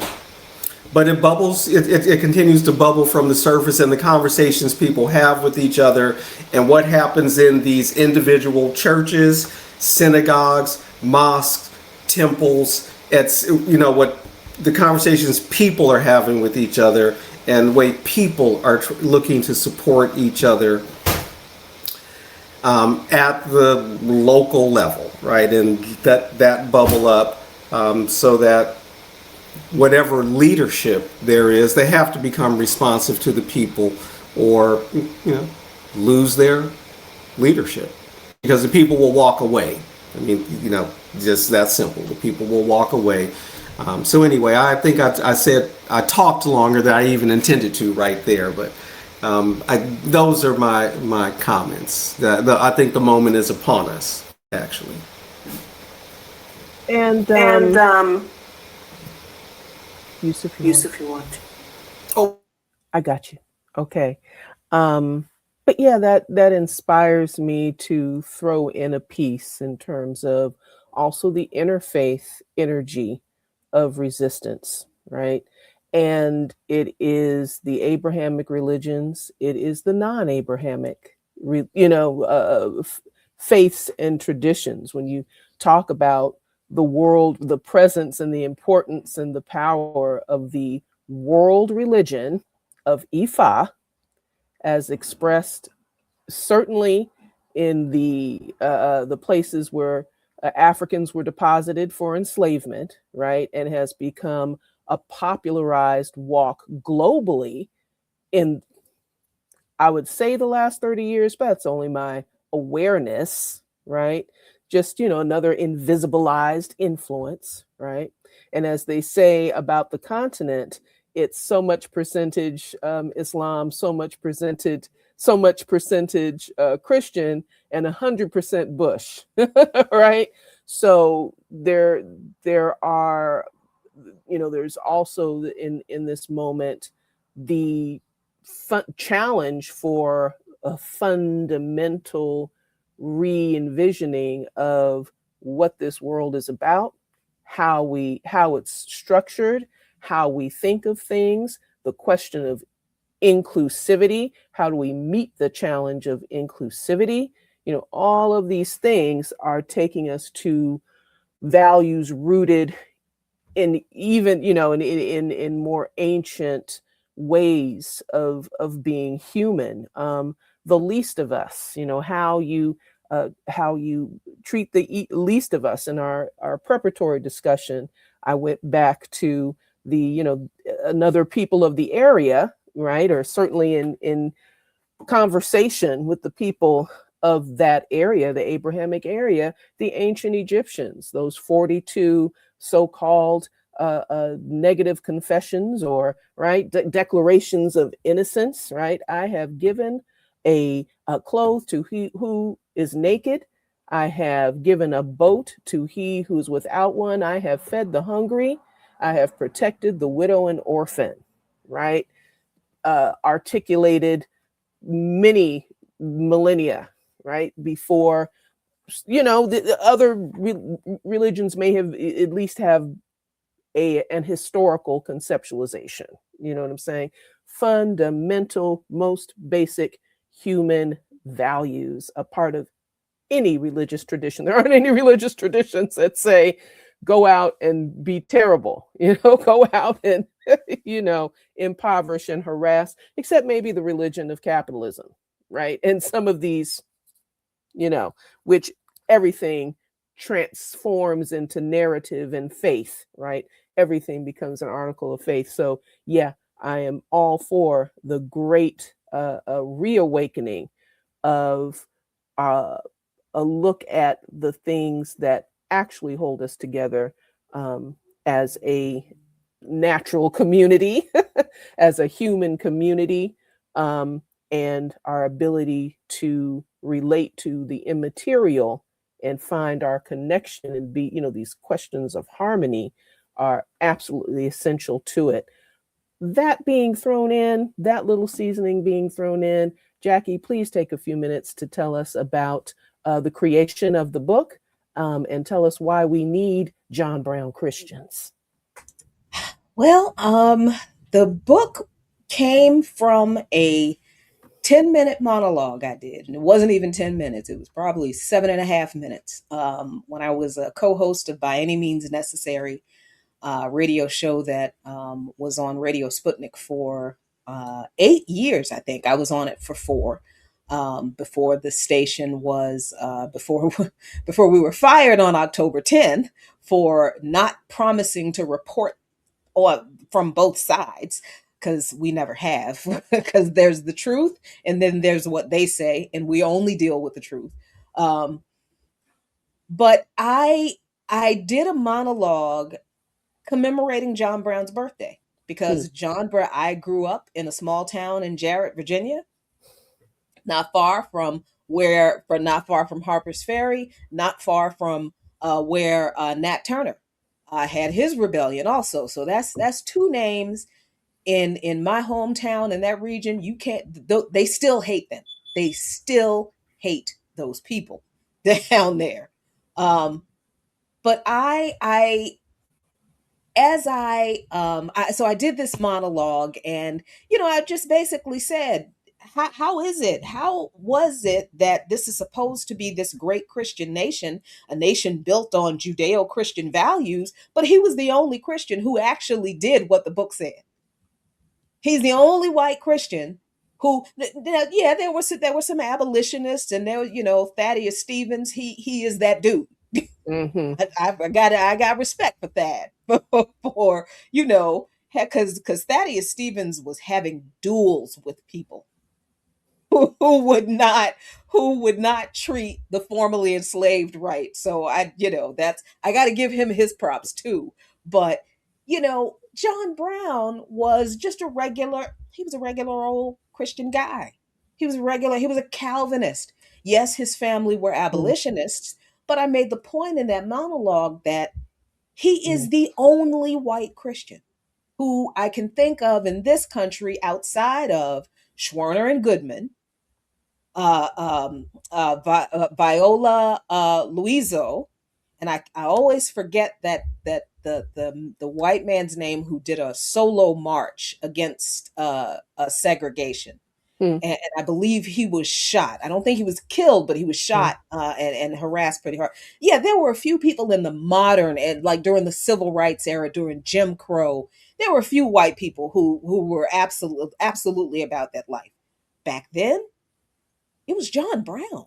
Mm-hmm. It was John Brown and his family. His father was as serious of an abolitionist as Brown was. Only I think his father was more religious in that he didn't like the violence part, But John Brown, once he grows up in this era where he sees the brutality of slavery, his father, they were abolitionists. His father was a conductor on the Underground Railroad. So, it's nothing to sneeze at. But John Brown grew up in these dual worlds, in the white Christian church, but in the American slaveocracy. And he grew up. He did not grew up. By the time he was an adult, he was deeply involved in the whole expansion of the United States into the West. So the battle for Kansas and the fights with the border ruffians, and this is history people don't know very well, because the people in power don't want you to know how deeply committed to violence their ancestors were, to the point where in Kansas they literally burned anti-slavery towns to the ground, murdered white people, other white people. And these were not folks who, were anti-slavery because they felt bad for black people. They didn't want slavery in the new states because they did not want to compete with slave labor, right? The people who wanted slavery in the new states just wanted to make money off of the enslaved labor. So neither groups of people, the anti-slavery folks, the anti-slavery white folks, and the pro-slave, none of those people cared about black folks. None of them did. The only person who seemed to was John Brown.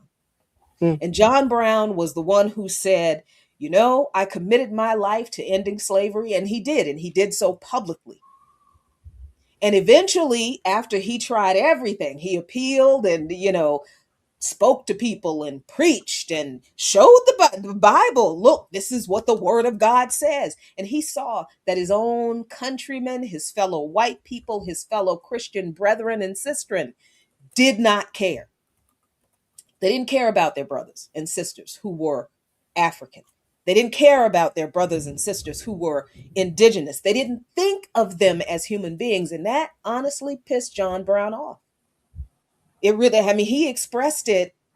You've got to go back and read. I suggest people read Frederick Douglass's book on John Brown, Hmm. and the book that Louis DeCaro, his last name is small D E, capital Caro. He just wrote about John Brown. John Brown, The Cost of Freedom. Small book, incredibly impactful.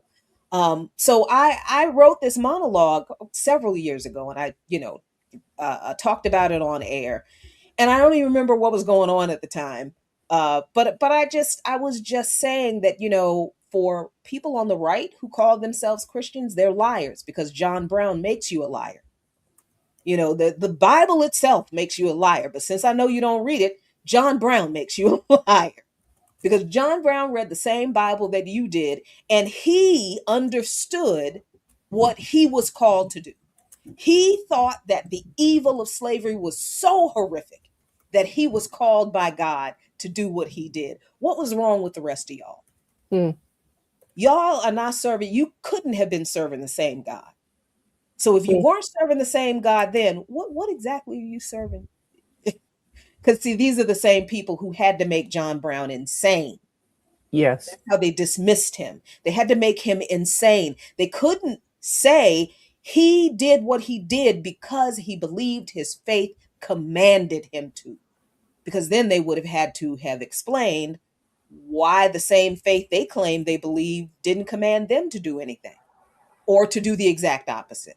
So Hmm. I do this monologue, and I did a monologue every day. The show was on 5 days a week, so I did a little monologue every day. A couple weeks after I did the monologue, I get a call from somebody who listens to the show all the time.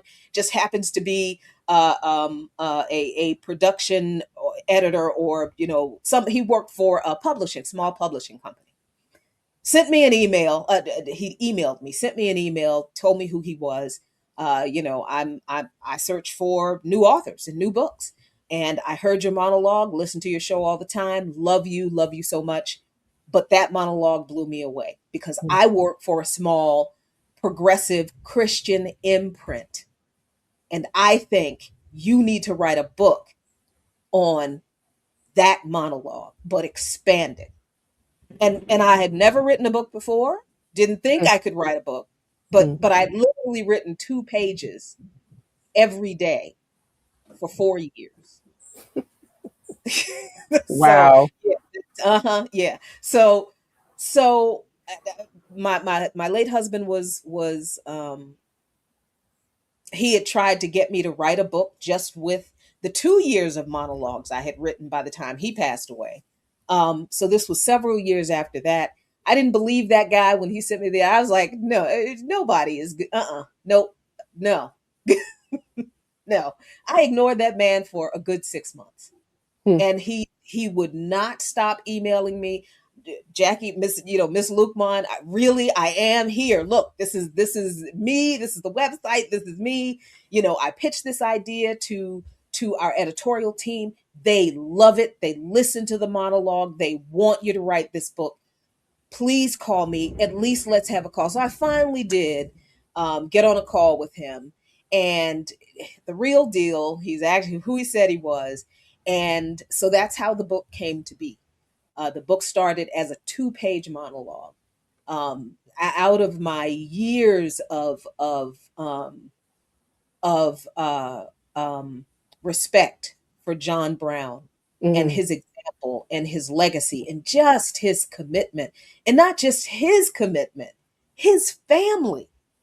He wasn't like the outlier in his family. Right. His children, his own daughters were kind of mad at him when he and their mother would not let them go to Kansas with their brothers to be with their father as Hmm. they were battling the border ruffians.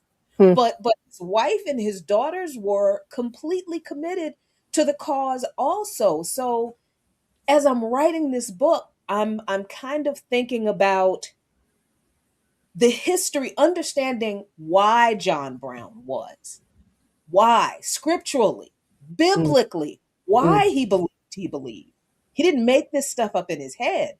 Mhm. This says in the Bible. And then I went from that to, and this is why we still don't get it right, because now we're all confused by a prosperity gospel. We're confused by Zionism. We're confused by this individualistic pursuit of salvation. You know, streets of gold, and everyone has a mansion in the afterlife. Everybody's living in hell right here, and somehow Mhm. all we do is go to church every Sunday and Mhm. sing songs that thank God or ask God Mhm. for personal wealth, but we don't say anything to God about the nature of this world and the suffering of the people. And that is so far from John Brown, who couldn't shut up about the suffering of people who were not at all like him. John Brown was so committed to his faith that when his Mm. white neighbors suggested that they should run off the rest of the indigenous from the land that they decided to settle in, the ones that Mhm. they couldn't genocide, John Mhm. Brown told his white neighbors, "Don't be ridiculous. That's just me. I'm not Mm. doing that. They were here first, and they haven't Mm. done anything to anybody." And John Brown went on to befriend those people. He Mm. befriended the indigenous people, and he would hunt with them and hang out with them. He would go worship with them in whatever work they would come and worship with him. And that's the Mhm. same relationship he built with Africans.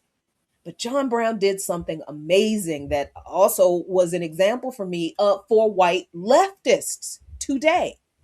When John Brown was building his band to do the raid, he could very well have gone into black communities, and because everybody knew who John Brown was, even without Mm. television, without TikTok, Mm. without, everybody knew who John Brown was. So he had to be in hiding. He had to be in a disguise. Mm. He could have gone into any black church he wanted to, basically, and he would have been welcomed at the very least. And those that didn't want that smoke being associated with him would have told him to leave. But a lot of black churches would have been, "Oh, come, please come in," and given him a seat of honor. But he didn't do that. He recruited Africans, free and bonded, free and enslaved, men and women. That's a lot of people do not know that John Brown recruited women, African women, into Mm. his band. Mm. Why?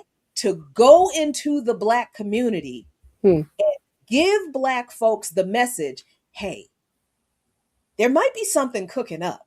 And it might have something to do with John Brown. But if you come to this meeting at this church at this time, we can come.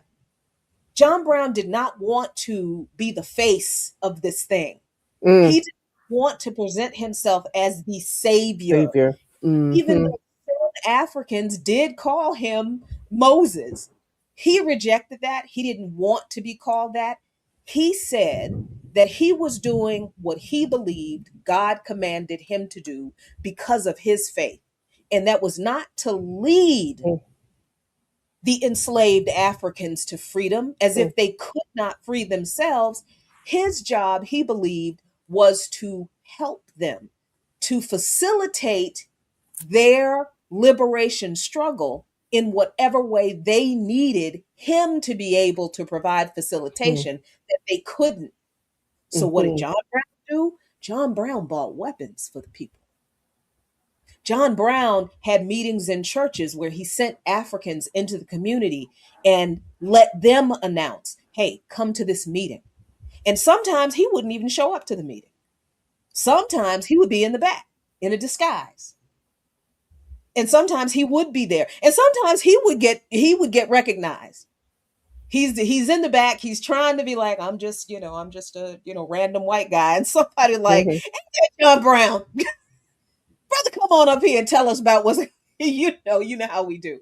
Mhm. You know, Mhm. so as I'm studying in the process of writing this book, I fall more in love with John Brown. Mhm. Mhm. And I Mm. despise modern Christianity captured by capitalism. Mhm. Even especially writing the chapters on prosperity gospel, and how far we've gotten from that pure and undefiled faith of our ancestors to now we are out here pimping Jesus for luxury cars, and putting ATMs in the church and locking the doors and telling people you can't leave until I collect all the money that God told me I'm supposed to collect. So writing this book was, yes, it is a condemnation of white evangelical Christian nationalism. Absolutely. Drag them for filth. I do. Hmm. But I Mm-hmm. also make some space for Black Christians Mm-hmm. who have allowed this white Christian nationalist, conservative, white supremacist, apartheid interpretation, misinterpretation, bastardization of the faith to have infected how we understand our God and how we live our lives, to the point that now we are imposing the same kind of oppression, although ideological, because we don't have the power Mm-hmm. to oppress people the way the system does. But we sure do parrot the ideology, the culture of poverty, the Yes. thuggery. Why y'all walking around here in bonnets and do-rags? Yes. When it's Yes. not bonnets and do-rags that's getting us lynched still in 2026. Hey. It's not bonnets and do-rags that's getting us extrajudicially killed on the sidewalk by the judge, jury, and the executioner. That's just the local police. Mm-hmm. Mm-hmm. It's not Mm-hmm. do-rags and bonnets that has us paying the black tax, living Mm-hmm. in underserved and neglected neighborhoods, paying the most in rent and having Mm-hmm. the least security. Mm-hmm. Mm-hmm. It's not the way we dress, the way we talk, the way we present ourselves that's the No. cause of our oppression. Yeah. And too many of us through this Christian faith have achieved the level of financial comfort. Mm-hmm. And we believe that protects us from Mm-hmm. the oppressions that the Mm-hmm. poor among us get. Mm-hmm. And we Mm-hmm. want to distance ourselves from that as much as we can. And Mm-hmm. John Brown said way back then, this country will never cleanse this stain except by blood. He My. was clear then that this Mm-hmm. country will never heal from this great sin except by blood. So if he understood that back then and he went as far as he did, and John Brown's act was the great catalyst that finally kicked off the Civil War, Mm-hmm. because it was Mm-hmm. the slavery was already made untenable by the Mm-hmm. endless uprisings of the enslaved all throughout the slave colonies in this country and the Caribbean and the global South, all throughout the Americas. But John Brown's action, a white man, a white Christian man, taking up arms for the cause of liberty for all human beings Mm-hmm. based on biblical scriptures, Mm-hmm. that was the turning point. Because what else were white people going to do? Mm-hmm. They Mm-hmm. executed him. They had Mm-hmm. to execute him. Mm-hmm. They had to execute him because they're Mm-hmm. like, okay, we really can't have a whole bunch of white people thinking this is good. Mm-hmm. Mm-hmm. But again, but like I've been saying a lot for the past couple of days, you can't kill an ideology. Mm-hmm. The Mm-hmm. ideology, but the example, the ideology that John Brown's example set reverberates throughout history, to the point that today it's the descendants of the people who John Brown fought with, fought alongside, who honor and respect him, and not the people who Mm-hmm. he came from who still call him insane. So for This. me, writing Mm-hmm. this book is both, or collectively, a condemnation of white Christian nationalism, because you can't be literalist when you're not doing what the Bible literally says Mm-hmm. to do in regard to poor and oppressed people. You're just Mm-hmm. completely ignoring that. So you're not literalists. You're not. Mm-hmm. And really, if you were literalist, you'd actually read it and study it and understand that a lot of what you think this means does not. It didn't originally mean that. So you can't be literalist when you don't have the actual original meaning of the thing. But it's also a condemnation of Black churches Mm-hmm. Mm-hmm. that literally took the empire's money, took Mm-hmm. their bag of silver, Mm-hmm. and did a lot of the propaganda campaign against Black working class and poor that supported the war on drugs, that supported cutting SNAP benefits, that supporting adding ridiculous work requirements to Yes. welfare program. Do you know what I mean? But it's Yes, ma'am. also a call to action, Mm-hmm. regardless of what you believe. I personally, this is, and I'll leave it here. I don't Mm-hmm. give a what anybody else believes. I Mm-hmm. don't care. I don't care what your Mm-hmm. spiritual proclivities are. I'm not. I'm interested because I'm interested in that kind of stuff. It's fascinating to me. Mm-hmm. But I don't care. It's not going to make or break the relationship I have with you, whether you have a faith or you don't have faith. What will break the relationship is if you see the suffering of human beings and you don't think you should do anything because of your faith. Hmm. Right? I don't care what your Yes. faith is. If you see another human being suffering and Yes. you think it is your spiritual duty to turn around and look away, you are Gog and Magog. You are the great Satan. You are the enemy of Christ. And if that was good enough for John Brown, if it was good enough for Nat Turner, it was good Hmm. enough for Denmark Vesey, good Mm-hmm. enough for Harriet Tubman, Hmm. good enough for Sojo, it's good enough for me. Hmm. So that's why I wrote this book. I Yes, ma'am. want to take John Brown out of the shadows. I Mm-hmm. want to give that man the legitimacy in the faith and in the history that Mm-hmm. he deserves. I want to confront white Christians Mm-hmm. with John Brown because Mm-hmm. they ignore him because they know he indicts them. So Mm-hmm. yeah, I want to rub their face in it. I want to rub their nose in it just like Bag Dog. Mm-hmm. And then the same thing with the Black, prosperity Yeah. gospel pulpit pimps. I want to rub their nose in it too, because how in the world are you the descendant of enslaved people and you can't even get halfway to where John Brown is? And Yes, for the ma'am. rest of us, it is read. If you are a person of faith, don't just read your Bible, study it, connect the history with the faith, and understand that what is going on right now in this world is a destruction of the people who gave us this faith. How could you support that and call yourself a follower of the one who came from the Middle East? How? How? So that's why I wrote the book, and it comes out December. We thought it was going to come Okay. out in this summer, but Mm-hmm. publishing what it is, it got delayed. So now it will be published in December 2026. You can pre-order it right now from broadleafbooks.com.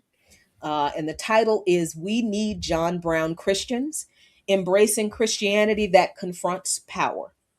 So that's, yeah, and I'll drop a link if you want the link. But I am nervous because never written a book before. I had a wonderful team of comrades some who are authors themselves. All of them were scholars. All of them deeply entrenched in liberation history to check Mm-hmm. my work, and they read it and they were just like, I was ready for you know 208 pages of red line and not at all. They were just like, okay, change the order of this that explain this. But dear God, uh do you know what this is? Do you know what you have here? And I'm like, Hmm. no, I'm just glad it makes sense. And it's wonderful. My appetite is peaked. My ears are peaked. My appetite is wet. It sounds transformational. It sounds like a transformational piece. Absolutely. And thank you. That was going to be my last question. The release date for the book, and you went on and put that in. Clearly, this is a topic. All of this in its entirety is a topic with a lot of significant details, a lot of areas to explore. And so we've started out saying that this may unfold into a short series on the topic, which I think would do folk very well, because it's exactly the intellectual meal we need right now to help us through this time, to navigate these waters and get us to the world we want, right, as we're navigating. Jacquie Luqman, thank you so much. Again, thank you for sharing with Little Joko Collective, the generosity of your time. And thank you always for your work, your intellectual work in the community. That's helping us to, see what we need to see. Okay. Well, I thank you. Thank you for inviting me for this conversation. And I always like to remind people, I'm just a chick from Southeast DC without a college degree. Right on. You I know, love that. I was born in Jarrett, Virginia, a little bitty town, 90 miles south of Richmond, grew up here in DC since I was 6 years old.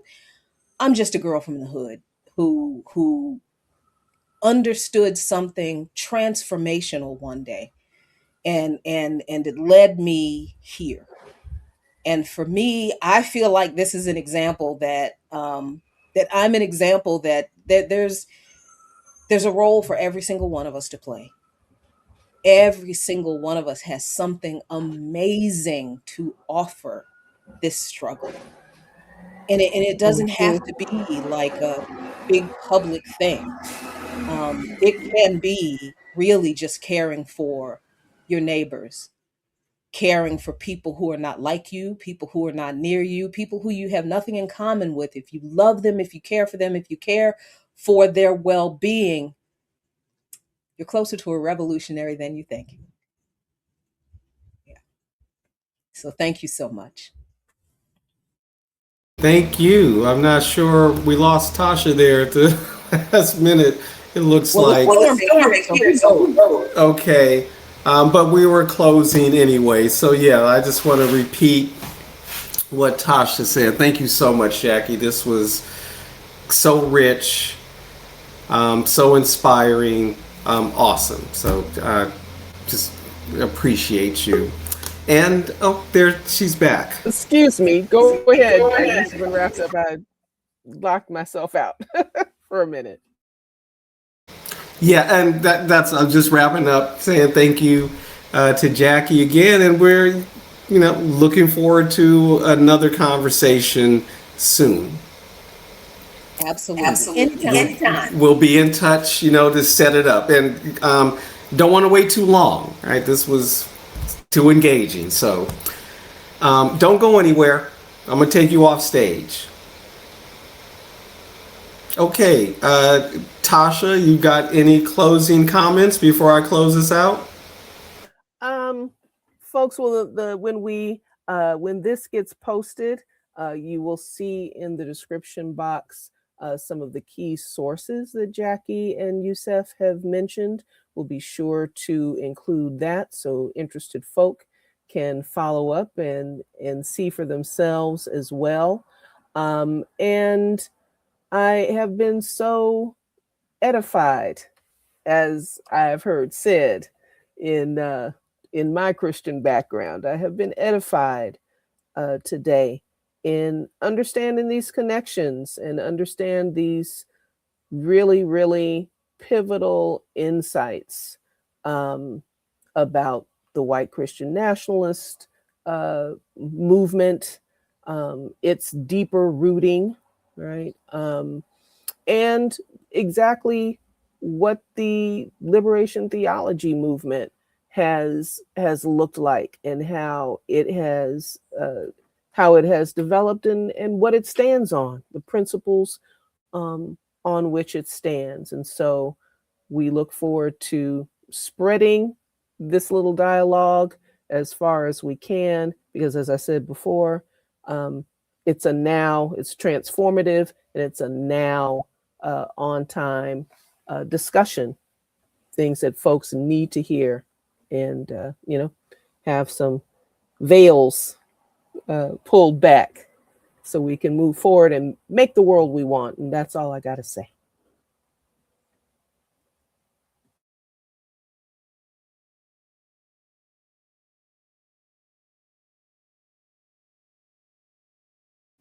Yusuf, you're muted. Talking and running my mouth and forgot I was muted. Yes, so let me, I was saying thank you, Tasha, and I'll go ahead and close this out the way I ordinarily do, but I'm going to add a little something to it.